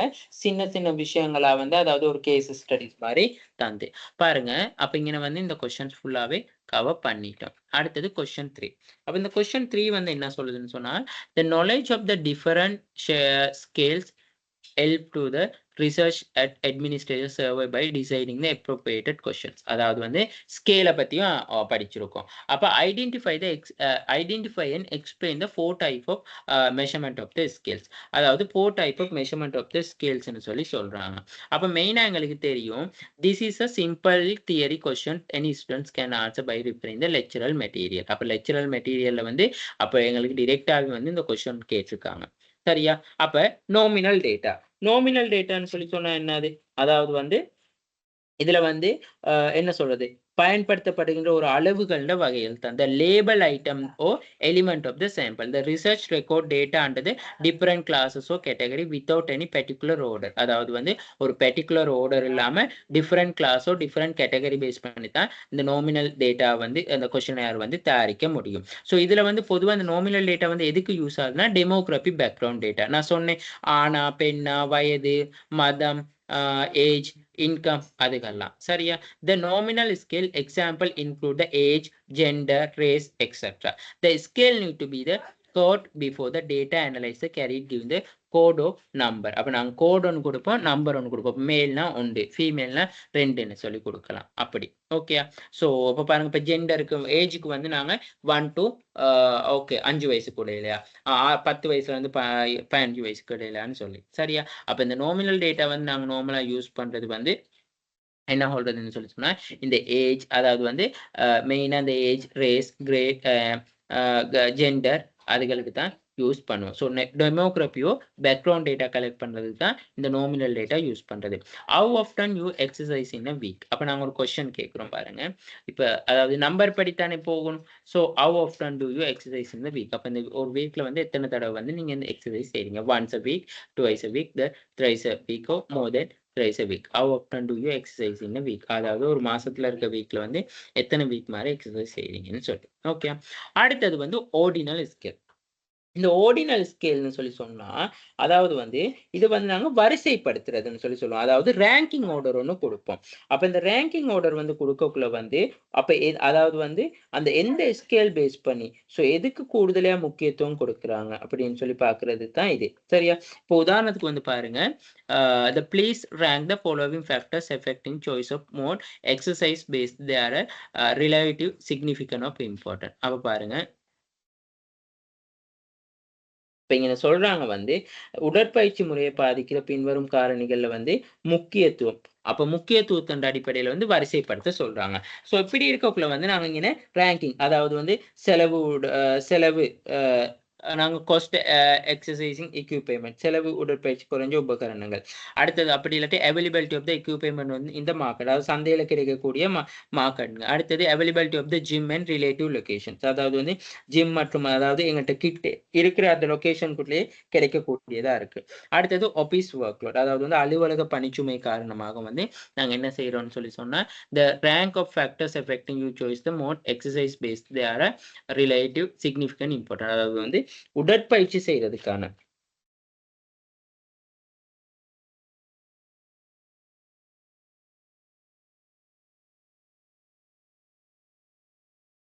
அதாவது உடற்பயிற்சி முறையை பாதிக்கிற காரணிகளை கண்டறியறதுக்கு நாங்கள் ஒரு கொஸ்டின் ஒன்று கேட்கிறோம். உடற்பயிற்சியின் முக்கியத்துவத்தை என்னதுன்னு சொல்லி நம்பர் ஆர்டர் பண்ண சொல்லி. சரியா? ஸோ அப்போ அந்த உடற்பயிற்சியை வந்து நாங்கள் பெற்றுக்கொள்கிற ரீசன் என்னதுன்னு சொல்லி நாங்கள் இதை வந்து நம்பர் ஆர்டர் படி சொல்றது. அப்படி இல்லாட்டி நாங்கள் சொல்லலாம் உங்களோட உண்மையாலுமே கஸ்டமர் சாட்டிஸ்ஃபிகேஷனில் வந்து நீங்கள் என்னென்ன ஃபேக்டர்ஸை வந்து எதிர்பார்க்குறீங்க நம்பர் ஆர்டர் படி எழுத சொன்னால், அப்போ முதலாவது எழுதுறதுக்கு அவர் அதிக அளவு எதிர்பார்க்குறாரு, ரெண்டாவது எழுதுறது வந்து அதுக்கு அடுத்தது, அப்படி அதை தான் அங்கே சொல்றது வந்து என்னதுன்னு சொல்லி சொன்னால் ஆர்டினல் ஸ்கேல். அடுத்தது வந்து இன்டர்வல் ஸ்கேல். இன்டர்வல் ஸ்கேல்னு சொல்லி சொன்னா, அதாவது வந்து இது வந்து பெரிய அளவிலான ஒரு ஒழுங்குமுறை, அதாவது வந்து இது முழுமையான வந்து ஒரு விளக்கத்தை வந்து கொடுக்காது. It's does not the offer and manifold explanation the difference between the values of asset. சரியா? அதாவது ரெண்டு மாறிகளுக்கு இடையிலான வேறுபாட்டுக்கான ஒரு விளக்கத்தை மட்டும் வழங்குறதுக்கான ஒரு ஐடியா தான் கொடுக்குது. Meaningful explanation of the difference between the two variables is useful. அப்போ நாங்கள் பார்த்தோம் தானே, அதாவது நாங்கள் இந்த இன்டர்வல் ஸ்கேலில் தான் பார்த்தோம் 1 2 3 4 5 டிஸ்அக்ரியா, எக்ரியா, ஸ்ட்ராங்லி எக்ரியா, நியூட்ரலான்னு சொல்லி. சரியா? ஸோ அப்போ இந்த சராசரி இடைநிலை, அதாவது வந்து என்ன சொல்றது, நாங்கள் இதுக்கு வந்து இந்த இன்டர்வல் மெத்தட்ல வந்து லிகட் ஸ்கேலை வந்து யூஸ் பண்ணலாம் கூடுதலையா. அதாவது வந்து அதுக்கு நாங்கள் சொல்றது the descriptive statistics such as mean, median and model interpersonal statistics such as a correlation regression analysis can promote the data collection using the scale. It based the absolute zero data collecting using scale. Certain mathematical operation cannot be performed in the multiple regression deviation. The following questions fall under the interval scale category. Okay, அதாவது வந்து இப்போ நாங்கள் வந்து இங்கே சொல்ற இந்த multiple regression, என்ன சொல்றது, டிஸ்பெக்டிவ் ஸ்டாட்டிக்ஸ், இந்த கோரிலேஷன், ஸோ இதுகள் எல்லாமே வந்து எதில் பார்க்குறதுன்னு சொல்லி சொன்னால், நார்மலாக வந்து இந்த ரிசர்ச்ல வந்து, அதாவது வந்து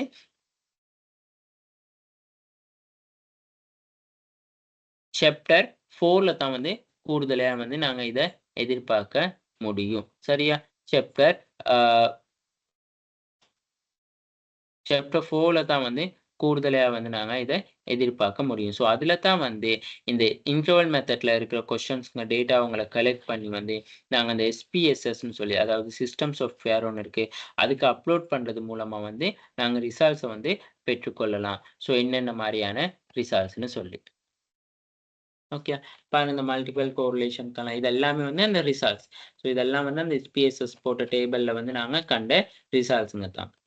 ஓகே, 1 by 1 இந்த ரிசல்ட்ஸ், இந்த வரைபடம், இதெல்லாம் நீங்கள் அடுத்தடுத்த லெவலில் வந்து நெக்ஸ்ட் இயர் லெவலில் வந்து செய்வீங்க. ஓகே, ஸோ இதுகள் எல்லாமே ரிசல்ட்ஸ் தான். அப்போ வந்து இந்த சொல்லப்போனால் வந்து என்ன சொல்றது, இந்த இன்டர்வல் ஸ்கேல் வந்து கூடுதலாக வந்து இந்த இன்டர்வல் ஸ்கேல் வந்து இன்டர்வல் ஸ்கேலுக்குள்ளது தான் வந்து இந்த லிக்கட் ஸ்கேல். அப்போ கூடுதலாக இந்த லிக்கட் ஸ்கேல் தான் வந்து என்ன செய்யுதுன்னா யூஸ் பண்ணப்படுது.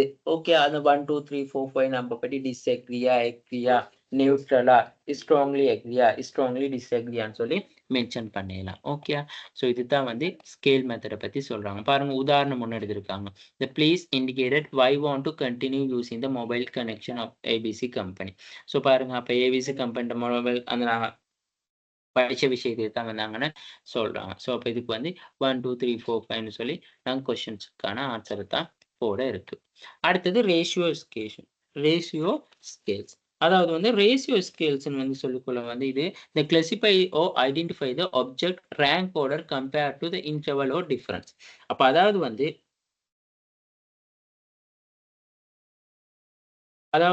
இந்த ரிசர்ச்சர்ஸ்க்கு வந்து ஐடென்டிஃபை த ஆப்ஜெக்ட், அதாவது நோக்கம், ரேங்க் ஆர்டர், நம்பர் ஆர்டர் படி அந்த வந்த ஆன்சர்ஸை வந்து அனலைஸ் பண்ணிக்கொள்றது, compare the interval of difference அதாவது வந்து அதை ஆய்வு செஞ்சுட்டு அதுக்கு இடையில காணப்படுகின்ற என்ன சொல்றது வேறுபாடுகள் அப்படி இல்லாட்டி ஒத்த தன்மைகளை வந்து நாங்க கண்டறியணும்னு சொல்லி சொல்றது தான் இந்த ரேஷியோ ஸ்கேல்ஸ் சொல்லி சொல்றது சரியா. ஸோ இப்படி இந்த ரேஷியோ ஸ்கேல்ஸ் வந்து நம்ம நார்மலா பார்க்கக்குள்ள வந்து அப்போ நாங்க எப்படி கொஸ்டின்ஸ் இருக்கிறாரோ ஒருத்தட ஏஜ் கேட்கக்குள்ள 18-20 வயசுக்குள்ளயா எடையை கேட்கக்குள்ள 100-150க்குள்ளயா. ஸோ அப்போ அதுக்குள்ள அவர் டிக் பண்றது மட்டும்தான் பாருங்க. What are your weight kilogram less than 15 kilogram அப்படி இல்லாட்டி 51 to 70 71 to 90 சொல்லி. ஸோ இதுதான் வந்து லிக்கட் ஸ்கேல்ல வந்து இருக்கக்கூடிய எக்ஸாம்பிள். ஓகே. ஸோ மோர் தென் 100 kilograms கூட நாங்க சொல்றாங்க சரியா. அடுத்தது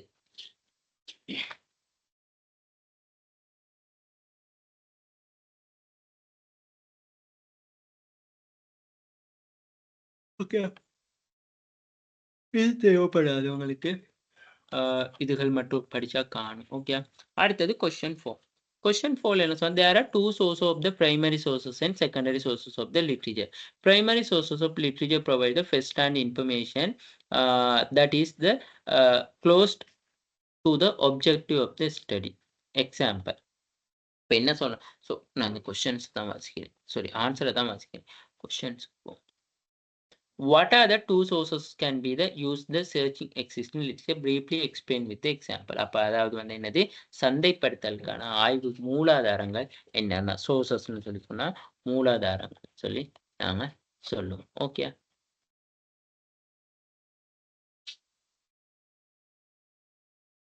One minute.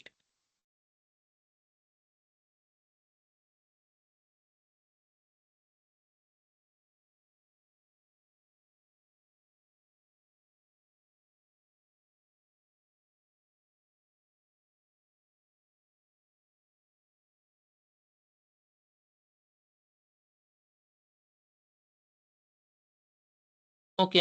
ஸோ அப்போ அந்த பிரைமரி டேட்டா என்ன செகண்டரி டேட்டா என்னதுன்னு சொல்லி நாங்கள் அது எல்லாமே வந்து கொஸ்டினுக்கான வந்து ஆன்சர் பண்ணணும். அப்போ முதலாவது வந்து பாருங்க the two sources of the primary sources and secondary sources of the literature. The primary sources literature provide the first hand information. அதாவது முதல் நிலை தரவுகள்னு சொல்லி சொல்லுவோம். In the natural and social science original reports research found academic journal detailing methodology used research in deep description and discussion of the finding are consideration the primary sources of the literature. அப்போ primary sources of the literature சொல்லி சொன்னது original report நாங்களா செஞ்ச report social science அதாவது nature and social science academic journal அடுத்தது methodology so in depth description so இதுகள் எல்லாமே வந்து என்ன செய்யலாம்னு சொல்லி சொன்னால் ப்ரைமரி சோர்சஸ்ன்னு சொல்லி சொன்னோம். நாங்கள் படித்தோம் நேரடியாக எங்களால் வந்து எங்களுக்கு வந்து பெற்றுக்கொள்ளக்கூடியது தான் வந்து ப்ரைமரி சோர்சஸ் சரியா. அதை common example for the primary sources include த என்ன சொல்கிறது ஸ்பீச்சஸ் லெட்டர்ஸ் டைரி நாங்கள் படித்தோம் இன்டர்வியூ ரிப்போர்ட்ஸ் கோர்ட் ரெக்கார்ட் இதுகள் எல்லாமே வந்து அட்ரிஃபிகட்ஸ் ஃபோட்டோகிராஃப் அண்ட் டிராவிங்ஸ் இது எல்லாமே வந்து பிரைமரி டேட்டாக்குள்ள வந்து உள்ளடங்குற விஷயம். செகண்டரி டேட்டான்னு சொல்லி சொல்லக்குள்ள the literature some that provide the non ஒரிஜினலோ second hand data information research summaries report textbook magazine. அப்போ நாங்கள் செகண்டரி டேட்டா சோர்சஸ் வந்து எங்கே இருக்கு டெக்ஸஸ் என்ன சொல்றது Chamari book magazines news papers அதுகளில் தான் வந்து காணப்படுது. ஸோ அதுதான் முதலாம் நிலை. அப்போ இங்கே வந்து தரவை தான் கேட்குறாங்க. ஓகே. சோர்சஸ் முதலாம் நிலை தரவு எங்கேருந்து பெற்றுக்கொள்றீங்க இரண்டாம் நிலை தரவு எங்கேருந்து பெற்று கொள்றீங்க. ஓகே.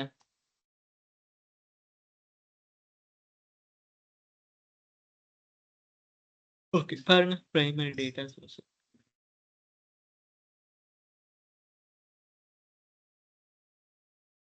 பாருங்க primary data sources secondary data சோர்சஸ்னு சொல்லி இருக்கு. ஓகே. ஸோ அடுத்தது ஒரு விஷயம் பார்த்தேன்.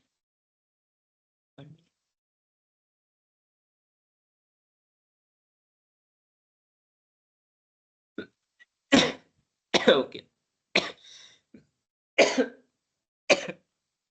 சரியா. ஸோ இதுகள் தான் வந்து என்னதுன்னு சொல்லி சொன்னா சோர்சஸ். இன்கேஸ் உங்களுக்கு எக்ஸாம்ல லிட்ரேச்சர் சோர்சஸ்ன்னு சொல்லி சொன்னா நீங்க இதுகளை தான் எழுதணும் சரியா. அப்படி இல்லாட்டி காமனா பிரைமரி சோர்சஸை பத்தி கேட்டா நீங்க எதுனாலும் எழுதலாம். நார்மலா வந்து நேரடியா வந்து வாங்குற விஷயங்களை தான் வந்து பிரைமரி சோர்சஸ். ஸோ செகண்டரி சோர்சஸ்னு சொல்லி சொல்கிறோம். Research summarize in the report, textbook, magazines, newspaper. இது எல்லாமே வந்து செகண்டரி டேட்டான்னு சொல்லி நாம் சொல்லுவோம். ஓகே.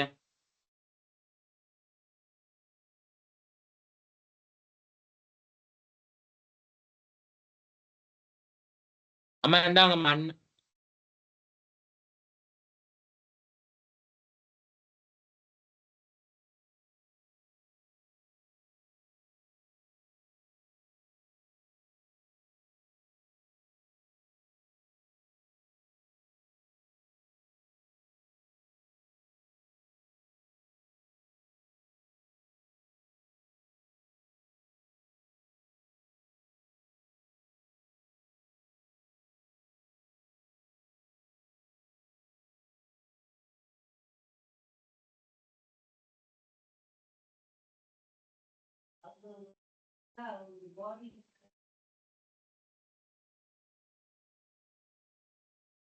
அங்க வேலைன்னு சொல்லுங்க அக்காவும்.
ஓகே.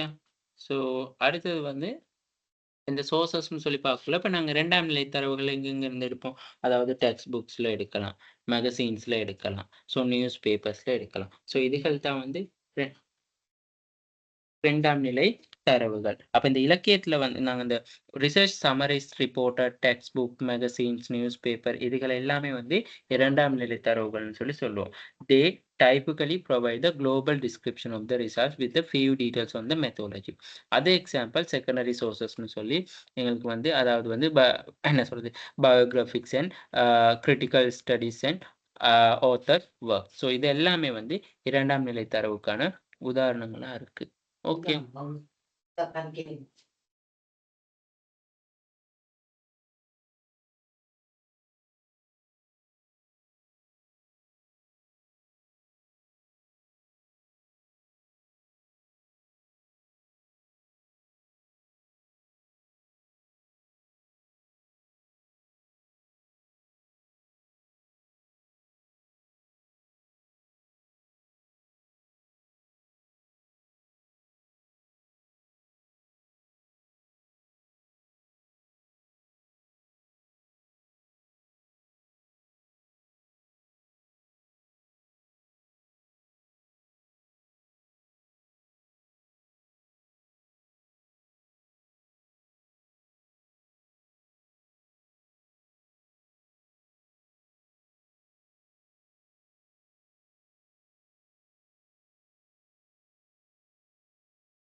சரிங்க பிள்ளைங்க.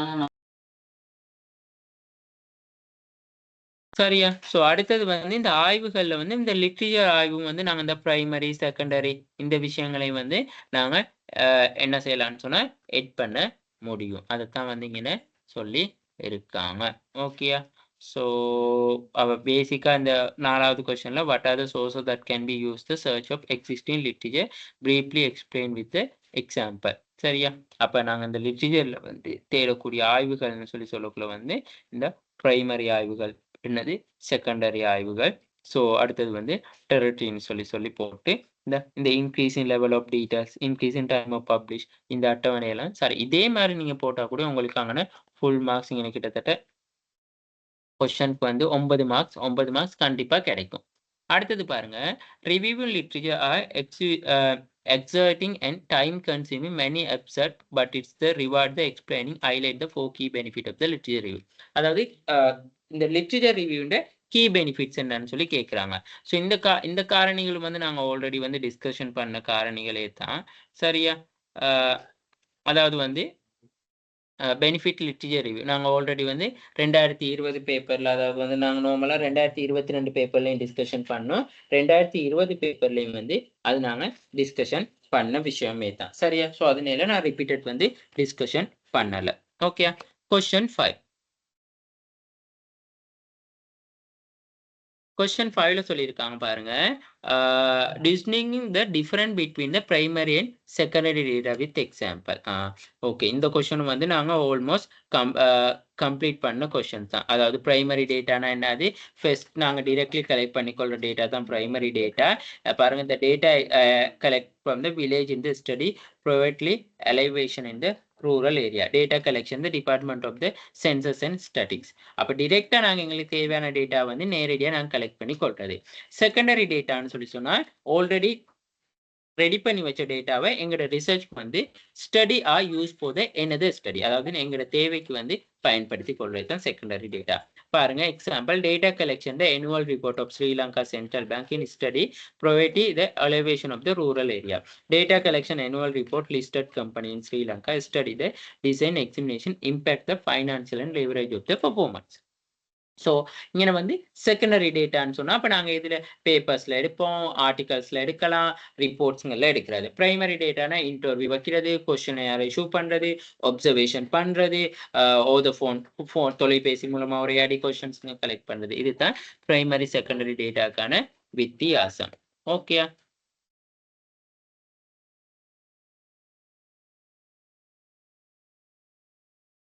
ஓகே அடுத்தது பாருங்க. With the advancement in the communication technology, administration in the online questionnaire to the collect the data has become the quite popular. Critically evaluate the method using the questionnaire as a data collection instrument. அப்ப என்ன சொல்றாங்கன்னு சொல்லி சொன்னா இந்த கொஸ்டினையார் வந்து online கொஸ்டினையார் வந்து use பண்றதுக்கான வந்து எப்படி யூஸ் ஆகுதுன்னு சொல்லி கேட்குறாங்க. இந்த ஆன்லைன் கொஸ்டினையார் அதாவது வந்து நாங்கள் வந்து ஒரு தரவு சேகரிப்பு கருவியாக வந்து இந்த கொஸ்டினையாரை வந்து பயன்படுத்தலாம். இதுவும் நாங்கள் கிட்டத்தட்ட 2020 பேப்பர்லாம் டிஸ்கஷன் பண்ணது தான். அதாவது இந்த கொஸ்டினையார்னு சொல்றது வந்து ஒரு தரவு சேகரிப்பு நுட்பமாக தான் பயன்படுத்தப்படுகிறது. அது பல்வேறுபட்ட நன்மைகளை வந்து எங்களுக்கு வழங்குது.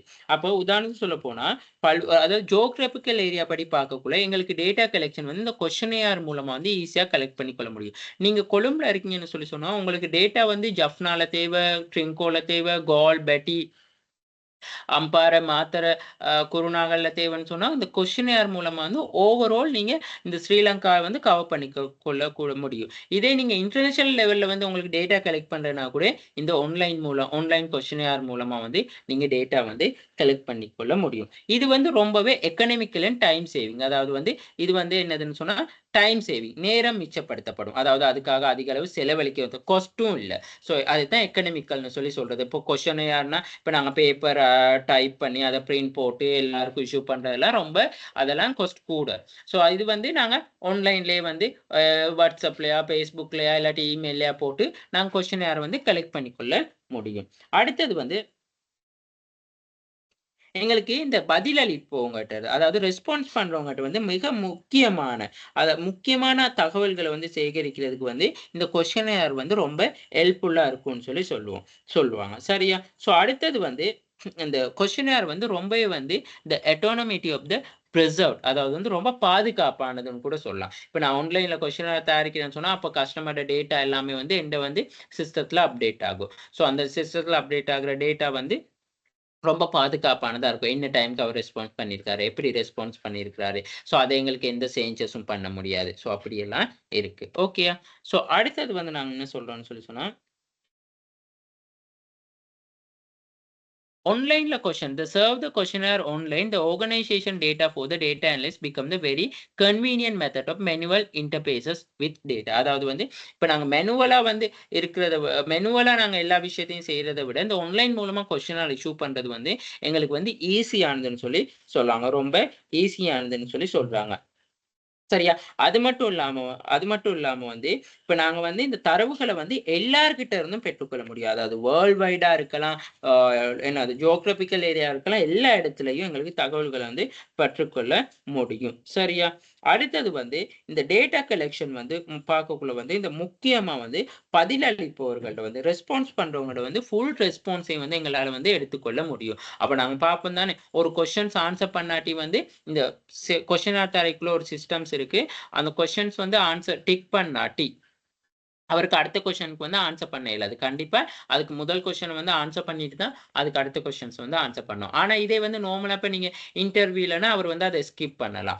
அப்படி இல்லாட்டி நீங்க கொஸ்டின் பேப்பர் வந்து நீங்க என்ன சொல்றீங்க, கையில நாங்க எழுதி கொடுக்குறதுன்னு சொன்னா அவர் அந்த கேள்விக்கான ஆன்சரை வந்து எழுதாம எங்கிட்ட கொடுக்கலாம். ஸோ அது வந்து ஒவ்வொரு மெத்தட் வந்து இருக்கு. ஆனா பட் இந்த கொஸ்டின் வந்து ஆன்லைன் கொஸ்டினர் வந்து போக்குல வந்து அப்படி கஸ்டமருக்கு எந்த ஒரு டேட்டா வந்து ஸ்கிப் பண்ண முடியாது, எந்த ஒரு கொஸ்டினையும் வந்து. சரியா? ஸோ சரியா? இப்ப இந்த கிரிட்டிக்கலா வந்து நாங்க எவலுவேட் பண்ணக்குள்ள வந்து இந்த முறை என்னத்தான் இம்பார்ட்டன்ஸ், என்னத்தான் முக்கியமா இருந்தாலும் வந்து இதுலயும் சில குறைபாடுகள் இருக்கு. அப்ப இந்த ஆன்லைன் வந்து இப்ப கொஸ்டின் வந்து இஷ்யூ பண்ணக்குள்ள வந்து இப்ப இந்த ஆன்லைன்ல வந்து அது அனுபவ அறிவு இல்லாதவங்க எப்படி ஆன்லைன்ல வந்து கொஸ்டின் பேப்பர் ஒன்று ஆன்சர் பண்ணணும்னு அனுபவம் அறிவு இல்லாதவங்களுக்கு வந்து இது ரொம்ப மோசமான விஷயமா காணப்படும். அதாவது வந்து இதுல சரியா அவங்க ரெஸ்பான்ஸ் பண்ணக்கூடிய மாட்டாது. அப்ப அடுத்தது வந்து இன்னொரு விஷயம் என்ன சொல்றான்னு சொன்னா நம்பகத்தன்மை. அதாவது வந்து நாங்க இது வந்து இப்ப நான் கொஸ்டினர் ஒன்று கிரியேட் பண்றீங்க, நீங்க எனக்கு போர்ட் பண்றீங்க, நான் இன்னொருத்தருக்கு போர்ட் பண்றேன், அப்படியே ஒருத்தர் போர்ட் பண்றோம். அப்போ ஒரு நம்பகத்தன்மை இருக்காது. இப்ப இன்டர்வியூ எல்லாம் அப்படி இல்லை. நான் இன்டர்வியூ எடுக்கிறேன்னா நீங்க அதுக்கு ரெஸ்பான்ஸ் பண்றீங்க நேரடியா. ஒப்சர்வேஷனா நான் என்னால கண்ணால நேர்ல பார்த்தது தான் நான் ஒப்சர்வேஷனா எழுதுறேன். இந்த கொஸ்டின் எல்லாம் அப்படி இல்லை. யார் வேணாலும் போர்ட் பண்ணலாம். ஒருத்தர் வந்து 2, 3 கொஸ்டின்னாலும் அதுக்கு ஆன்சர் பண்ண முடியும். 2, 3 தடவைனாலும் அந்த கொஸ்டினர் ஃபார்மை ஃபில் பண்ண முடியும். ஸோ இதெல்லாம் வந்து ஒரு என்ன நடக்குதுன்னு சொன்னா பிரதிகூலங்களாகவும் இருக்கு. சரியா? அடுத்தது வந்து ரொம்ப ஹார்டா கேட்கக்கூடிய கொஸ்டின்ஸ்க்கெல்லாம் வந்து ஆன்சர் பண்ண முடியாது. ஸோ அது சரியான எங்களுக்கு ரெஸ்பான்ஸை வந்து எடுத்துக்கொள்ள முடியாது. சரியா? ஸோ அதத்தான் வந்து இங்க எல்லாம் சொல்லியிருக்கிறாங்க. அடுத்தது வந்து ரொம்ப சாத்தியப்பாடு காணப்படாது. அதாவது வந்து இப்ப எங்களுக்கு உண்மையாலுமே வந்து உடல் மொழி, அதாவது யூஸ்ல the deep the study the particularly physically. அப்ப அதாவது வந்து ஒரு கஸ்டமர் வந்து அதுக்கு ஆன்சர் வந்து இப்ப எங்களுக்கு சரியா தெரியாது, நான் கொஸ்டின் குடுக்குறோம். அவர் உண்மையால அதை ஒன் பையா ரீட் பண்ணி ஆன்சர் பண்றாரா? அப்படி இல்லாட்டி சும்மா அந்த டக் டுக் டிக்னு போட்டு கொண்டு போறாரா? அப்படி எங்களுக்கு எந்த ஒரு விஷயமே தெரியாது. ஸோ அவர் இப்ப முறையா கொஸ்டின்ஸ் எதுவும் வாசிக்காம ஏதோ வாட்சி செஞ்சு கொண்டு போறாரான்னு சொல்லி ஸோ அப்படியெல்லாம் கருத்தில் கொள்ளப்படுது. ஓகே. ஸோ இதுதான் வந்து அதோட ப்ராப்ளம்ஸ்னு சொல்றோம். அப்போ இந்த ஆன்லைன் கொஸ்டின் பத்தியும் கிட்டத்தட்ட நாங்க ரிப்பேர் பண்ண எல்லா பேப்பர்ஸ்லயும் வந்து வந்திருக்கு. சரியா? கொஸ்டின்ஸ் வந்து 6வது வந்து என்ன சொல்லியிருக்கான்னு சொன்னா இந்த ரிலையபிலிட்டி அண்ட் வெலிடிட்டியை பத்தி கேட்டிருக்காங்க. ரிலையபிலிட்டின்னு சொல்லி important notes of student, validity and reliability are use to express the creditability in the quantitative study. அதாவது வந்து இந்த வெலிடிட்டி ரிலையபிலிட்டி வந்து எதுக்கு வந்து ரொம்ப பொருந்தக்கூடியதுன்னு சொன்னா குவான்டிடேட்டிவ் ஸ்டடிஸ்க்கு தான் பொருந்தக்கூடியது.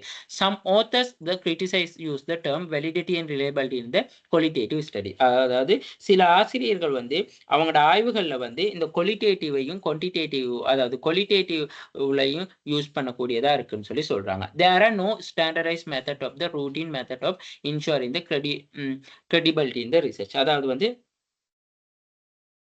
அதாவது இந்த இதுல வந்து உறுதிப்படுத்தப்பட்ட, அதாவது தரப்படுத்தப்பட்ட முறை, அதாவது வந்து ஒரு ஆராய்ச்சியில ஒரு நம்பகத்தன்மை இல்லைன்னு சொல்றாங்க.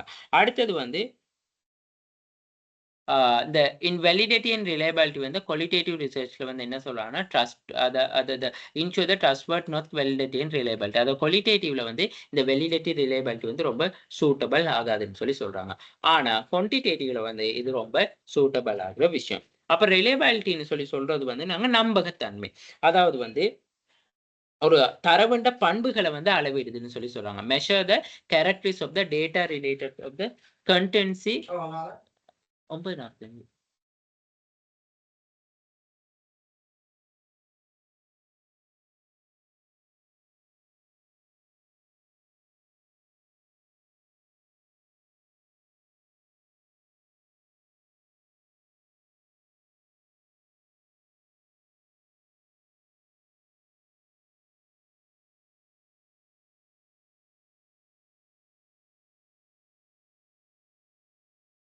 சரியா? ரிலையபிலிட்டின்னு சொல்லி சொல்றது வந்து அந்த தரவுகளோட பண்பை வந்து அளவிடுதுன்னு சொல்லி சொல்றாங்க. அதாவது வந்து அந்த டேட்டாஸ் இந்த கேரக்டரிஸை வந்து ஓகே நாங்க படிச்சிருக்கோம் தானே. அதாவது இந்த இப்ப டேட்டா அந்த ரிலையபிலிட்டின்னு சொல்லி சொல்லக்குள்ள வந்து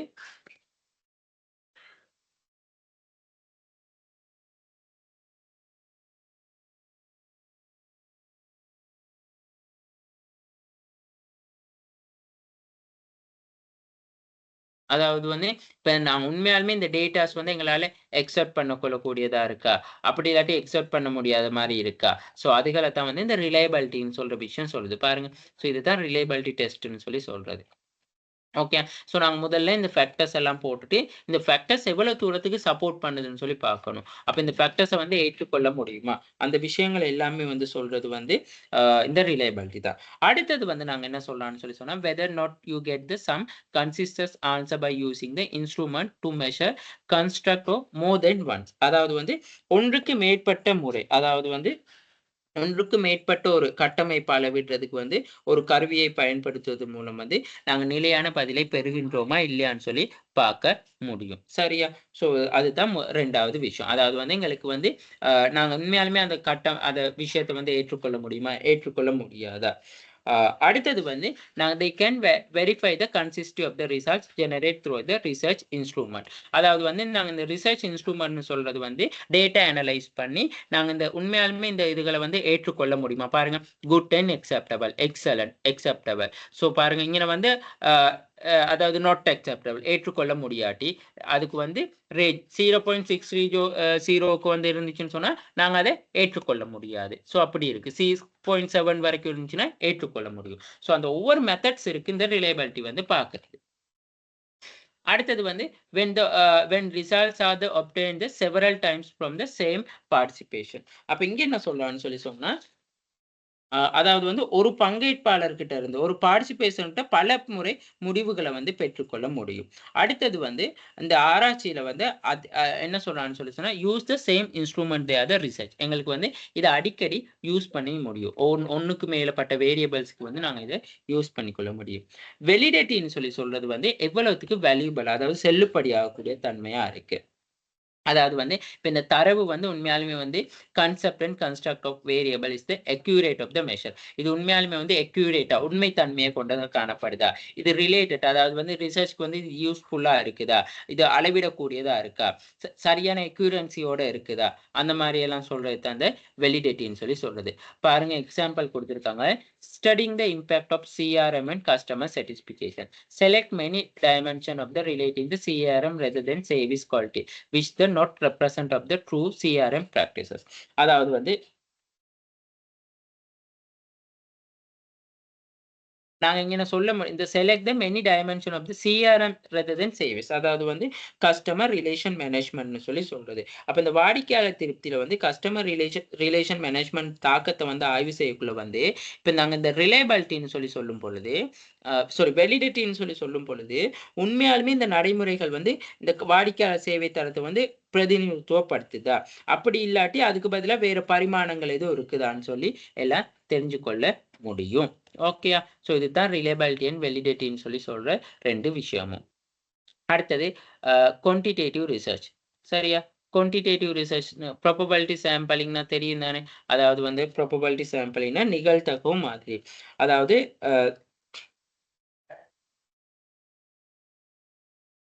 பாருங்க know the probability. The principle of the probability know the probability of the sampling. அதாவது மொத்த மக்கள் தொகையில வந்து எடுகோலா வந்து எடுக்கிறது தான் probability, நிகழ்தகவு மாதிரின்னு சொல்லி நாங்க சொல்லுவோம். So sample elements are aim to the sample no the probability. அப்ப எங்களுக்கு தெரியும் அதாவது வந்து இந்த மாதிரி கூறுகள் வந்து நிகழ்தகவு மாதிரியில வந்து அனுமதிக்கப்படுதுன்னு சொன்னா ரிசர்ச்க்கு அந்த டோட்டல் பாப்புலேஷன்ல வந்து நாங்க இந்த ப்ராபபிலிட்டி சாம்பிளிங்கை வந்து கால்குலேட் பண்றது மூலமா எங்களுக்கு சரியான ஒரு சாம்பிளிங்கை வந்து தெரிஞ்சு கொள்ள முடியும்னு சொல்லி சொல்றாங்க. ஸோ இது வந்து சார்பு முறை மற்றும் அதாவது வந்து இந்த ப்ராபபிலிட்டி சாம்பிளிங்ல வந்து எங்களுக்கு மக்கள் தொகையை வந்து சரியா அடையாளம் கண்டு கொள்ளையும் முடியும்னு சொல்லி சொல்றாங்க. அதாவது மக்கள் தொகையில வந்து சாம்பிள் நாங்க எடுத்தாலுமே அந்த சாம்பிள் ஓவரோலா சாம்பிள்ல வர ரிசல்ட்ஸை வச்சுக்கொண்டு எங்களுக்கு இந்த ப்ராபபிலிட்டி சாம்பிளிங் வந்து சக்சஸ்ஃபுல்லா கொண்டு போக முடியும்னு சொல்லி சொல்றாங்க. ஓகே, அடுத்தது வந்து இங்க அடுத்த விஷயங்கள் இந்த அண்டர்லைன் பண்ணியிருக்க விஷயங்கள் தான் ரொம்ப இம்பார்ட்டன்ஸா வந்து நாங்க சொல்லணும். Make the inferences about the population parameters from the sample studies. அதாவது வந்து இந்த அளவுருக்கு அதாவது எங்களுக்கு அனுமானங்கள்னு சொல்லி சொன்னா நாங்க ஓகே இது வந்து இருக்கும், ஏற்றுக்கொள்ள முடியாது எங்களுக்கு அனுமானங்களை வந்து வழங்கக்கூடியதா இருக்கும். அடுத்தது வந்து not suitable for the certain studies. அதாவது வந்து ஆய்வுகளுக்கு வந்து இருப்பினும் இந்த மாதிரி வந்து சில ஆய்வுகளுக்கு வந்து பொருந்தாது. அதனால தான் வந்து நாங்க நான் ப்ராபபிலிட்டின்னு சொல்லி நிறைய டெக்னிக்ஸ் இருக்கு. அப்ப அந்த டெக்னிக் படி எந்த ஆய்வுக்கு எந்தெந்த டெக்னிக் வந்து யூஸ் ஆகுதுன்னு சொல்லி நாங்க பார்க்கணும். அது ரிசர்ச்சோட பேஸ் பண்ணி தான் இருக்கு. எல்லா ஆய்வுக்கும் வந்து இந்த சாம்பிளிங் மெத்தட், இந்த ப்ராபபிலிட்டி சாம்பிளிங் வந்து சூட் ஆகாது. ஓகே, அடுத்தது சாம்பிள் சைஸ் ஆஃப் ஸ்மால். அதாவது வந்து இந்த மாதிரி அளவு வந்து சிறியதா இருக்கும் பொழுது அதாவது வந்து குறிப்பிடத்தக்க அளவு வந்து மாறுபாடு காணப்படக்குள்ள வந்து ரிசல்ட்ஸ் வந்து எங்களுக்கு என்ன நடக்கும்னு சொல்லி சொன்னா பெறுபேறுகள் வந்து ரொம்ப குறைவா இருக்கும். அதாவது நாங்க சாம்பிள் இந்த ரெண்டம் சாம்பிளிங் மெத்தட்னு சொல்லி சொல்லும் பொழுது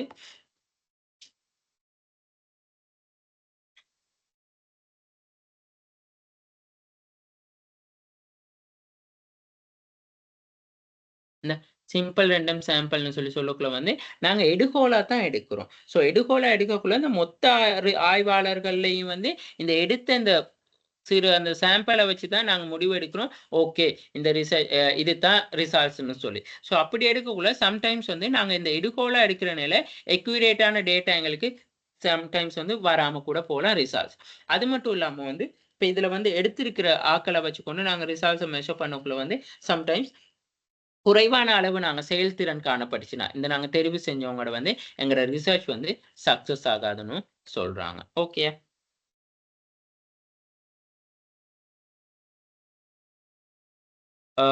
அதுகள் தான் வந்து அடுத்தது in about finding the casual relationship identify in impact free define definable variables. அதாவது வந்து எங்களுக்கு மாறிகள் அதாவது வரையறுக்கும் ஃப்ரீ டிஃபைனோ டிஃபைனபிள் அதாவது வரையறுக்கக்கூடியது அப்படி இல்லாட்டி வரையறுக்கப்பட்ட மாறிகளை வந்து உள்ளடக்கியதுன்னு சொல்லி சொல்லலாம்.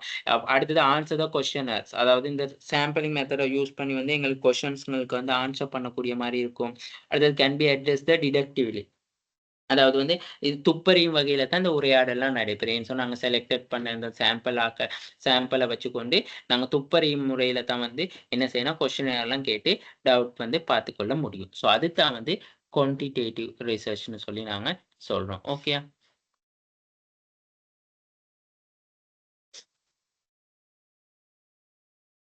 ஓகே, அடுத்த கொஸ்டினுக்கு நாங்க போவோம். Quantitative research probability of sampling பார்த்தாச்சு.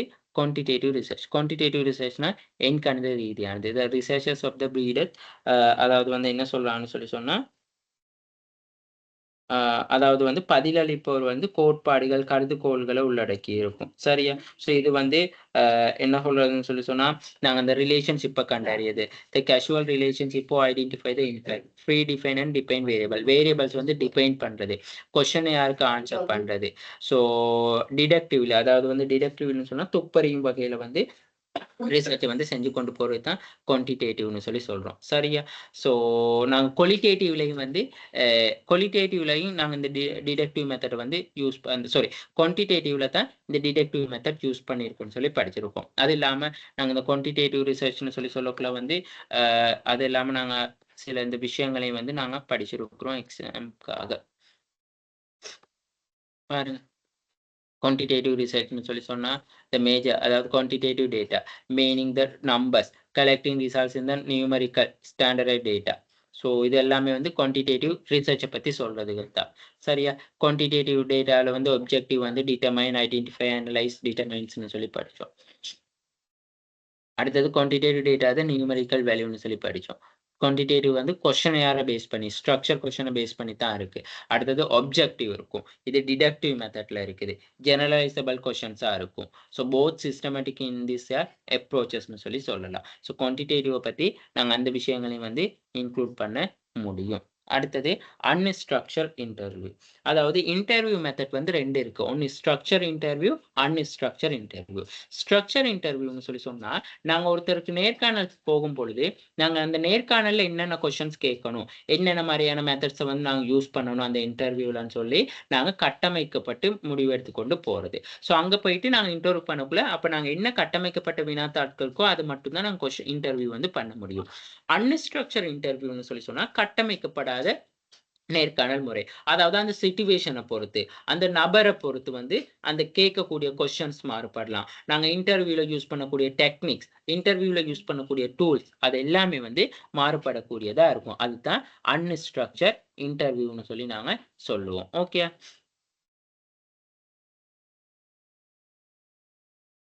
பாருங்க, unstructured interview. Unstructured interview type of interview as a non pre determines. அதாவது வந்து நாங்க என்ன செய்யறது, ஏற்கனவே அதாவது வந்து நாங்க எதுவும் ரெடி பண்ணி இருக்காம அந்த டைம்ல போயிட்டு தான், அதாவது வந்து முன்னரே தீர்மானிக்கப்பட மாட்டோம் எந்த எந்த கொஸ்டின்ஸ் கேட்கணும், என்ன மாதிரியான மெத்தடை யூஸ் பண்ணணும்னு சொல்லி. அப்ப அந்த நேர்காணல் செய்பவர் வந்து என்ன செய்வார்னு சொல்லி சொன்னா, அவருக்கு அந்த டைம்ல என்ன தோணுதோ, அந்த டைம்ல என்ன விஷயத்த அவர்கிட்ட கேட்கணுமோ அந்த விஷயங்களை கேட்டு தரவுகளை வந்து சேகரிச்சு கொள்ளுவாரு. ஓகே. ஸோ இது வந்து மெயினா வந்து இப்போ உதாரணத்துக்கு வந்து அந்த சிச்சுவேஷனை பொறுத்து, அந்த பேட்டர்ன் ஆஃப் த ஆன்சரிங், அவர் சிச்சுவேஷன், அவர் கேள்வியாக்கு ஆன்சர் பண்ணக்கூடிய அந்த பர்சனை பொறுத்து வந்து இந்த நான் ஸ்ட்ரக்சர்ல வந்து கொஸ்டின்ஸ் வந்து மாறுபட்டு கொண்டு போகும். அடுத்தது வந்து குவாலிட்டேட்டிவ் ரிசர்ச். குவாலிட்டேட்டிவ் ரிசர்ச்னு சொல்லி சொன்னா அதே மாதிரி அதுக்கான மறுபக்கம் பாருங்க. குவாலிட்டேட்டிவ்னா சப்ஜெக்டிவா, அதாவது the following the observe the quantitative research. qualitative researchனு சொல்லி சாரி, குவாலிட்டேட்டிவ் ரிசர்ச்னு சொல்லி சொல்லக்குள்ள வந்து ஓகே. அதே மாதிரி பாருங்க, சப்ஜெக்டிவிட்டி, இன்டிடக்டிவ், நாட் ஜெனரலைசபிள், வேர்ட் படி. ஸோ இதுதான் குவாலிட்டேட்டிவ்னு சொல்லி நாங்கள் படித்தோம். ஸோ இப்போ இங்கே இருக்கிற இந்த சிறு குறிப்புகள் வந்து ஆல்ரெடி நாங்கள் படித்தது தான். நான் ஜஸ்ட் உங்களுக்கு ரீகேப் பண்ணத்தான் வரேன். Reliability, validity, quantitative, qualitative, probability sampling, unstructured interview, இது எல்லாமே படித்த விஷயங்கள் தான். அடுத்தது ரிசர்ச் டிசைனிங். சரியா? ரிசர்ச் டிசைனிங்னா என்னது, அதாவது நாங்கள் அந்த ரிசர்ச் டிசைனிங்ல தான் பார்ப்போம் அந்த ரிசர்ச் ஒன்னியனை பேஸ் பண்ணி இருக்குது. அதாவது வந்து ஒரு ஆராய்ச்சியில வந்து இது வந்து மெயினான ஒரு கட்டமைப்புன்னு சொல்லி சொல்றோம். அப்ப அந்த ஆராய்ச்சியில வந்து நாங்க பார்ப்போம் யூனிட் ஆஃப் அனலைஸ், எதை அனலைஸ் பண்ணணும், ரிசர்ச் கண்டென்ட்ஸ் எப்படி கொண்டு போகணும், ஆராய்ச்சின்ற நோக்கம், அதுதான் the scope of the research. in time data collection framework, data எப்படி கலெக்ட் பண்ணும், பிரைமரி டேட்டாவா செகண்டரி டேட்டாவா, டேட்டா கலெக்ஷன் ப்ராசஸ் எப்படி இருக்குது, அடுத்தது வந்து data collection instrument development process, online question அந்த மாதிரியானது எல்லாமே. சரியா? இந்த சாம்பிளிங் ப்ராசஸ் தான், டார்கெட் பாப்புலேஷன் என்ன, சாம்பிள் சைஸ் என்ன, டேட்டா அனலைஸ் மெத்தட், நாங்கள் எதில் டேட்டா அனலைஸ் பண்ணுறோம். ஸோ அடுத்தது ரிசர்ச் வந்து நாங்கள் குவாலிட்டேட்டிவா குவான்டிடேட்டிவா சர்வே மெத்தட்லயா கொஸ்டின் செய்ய போகிறோம். So identification of the philosophy, அதாவது வந்து நாங்கள் படிச்சிருக்கோம் பாசிட்டிவிசமா, ஆன்டாலஜிபியா, எபிஸ்டோமாலஜியான்னு சொல்லி. ஸோ இதுதான் வந்து ரிசர்ச் டிசைன். ஸோ முடியுமான மட்டும் இது இது என்ன செய்யுங்கன்னு சொல்லி சொன்னால், இந்த ரிசர்ச் பேப்பரில் வந்து எங்கெங்கே வரைபடங்கள் கொடுக்க முடியுமோ அந்த இடங்கள் எல்லாமே வரைபடங்களையும் கொடுத்து விளக்கம் கொடுங்க. அப்போ இன்னும் நல்லா இருக்கும். எக்ஸாம்பிள் கொடுங்க, எவ்வளோத்துக்கு எக்ஸாம்பிள் கொடுக்குறோமோ அவ்வளோத்துக்கு நல்லா. சரியா? ஸோ ஓவராலாக வந்து இந்த பேப்பர்ஸில் வந்து நாங்கள் டிஸ்கஷன் பண்ண விஷயங்களே தான் அகெயின் ரிப்பீட்டட் வந்து கொண்டு இருக்கு. ஸோ ரிசர்ச் மெத்தாலஜி 2019 பேப்பர் வந்து ஆல்மோஸ்ட் கம்ப்ளீட் பண்ணி முடிச்சாச்சு. ஓகே. ஸோ நாங்கள் நெக்ஸ்ட் பேப்பர் வந்து பார்ப்போம் 2019-20 2019-20 and 2018 பேப்பர். அப்போ கிட்டத்தட்ட வந்து இன்னும் 2 பேப்பர் பார்த்தாலே போதும். 5 வருஷம் பாஸ்ட் பேப்பர்ஸ் பார்த்தாலே எக்ஸாமுக்கு வந்து ரெடி ஆகுன மாதிரி தான். ஓகே. ஸோ அதை விட நான் பழைய பாஸ்ட் பேப்பர்ஸ்க்கு ஆன்சர்ஸும் கொடுத்துருக்கேன். ஸோ அதையும் நீங்க ரீட் பண்ணி பார்த்துக்கொள்ளுங்க. ரெக்கார்டிங்கும் 1க்கு 2-3 தடவை கேட்டுக்கொள்ளுங்க. சரியா? So all the best. நாங்க அடுத்த பேப்பர் ரெக்கார்டிங்ல வந்து சந்திப்போம்.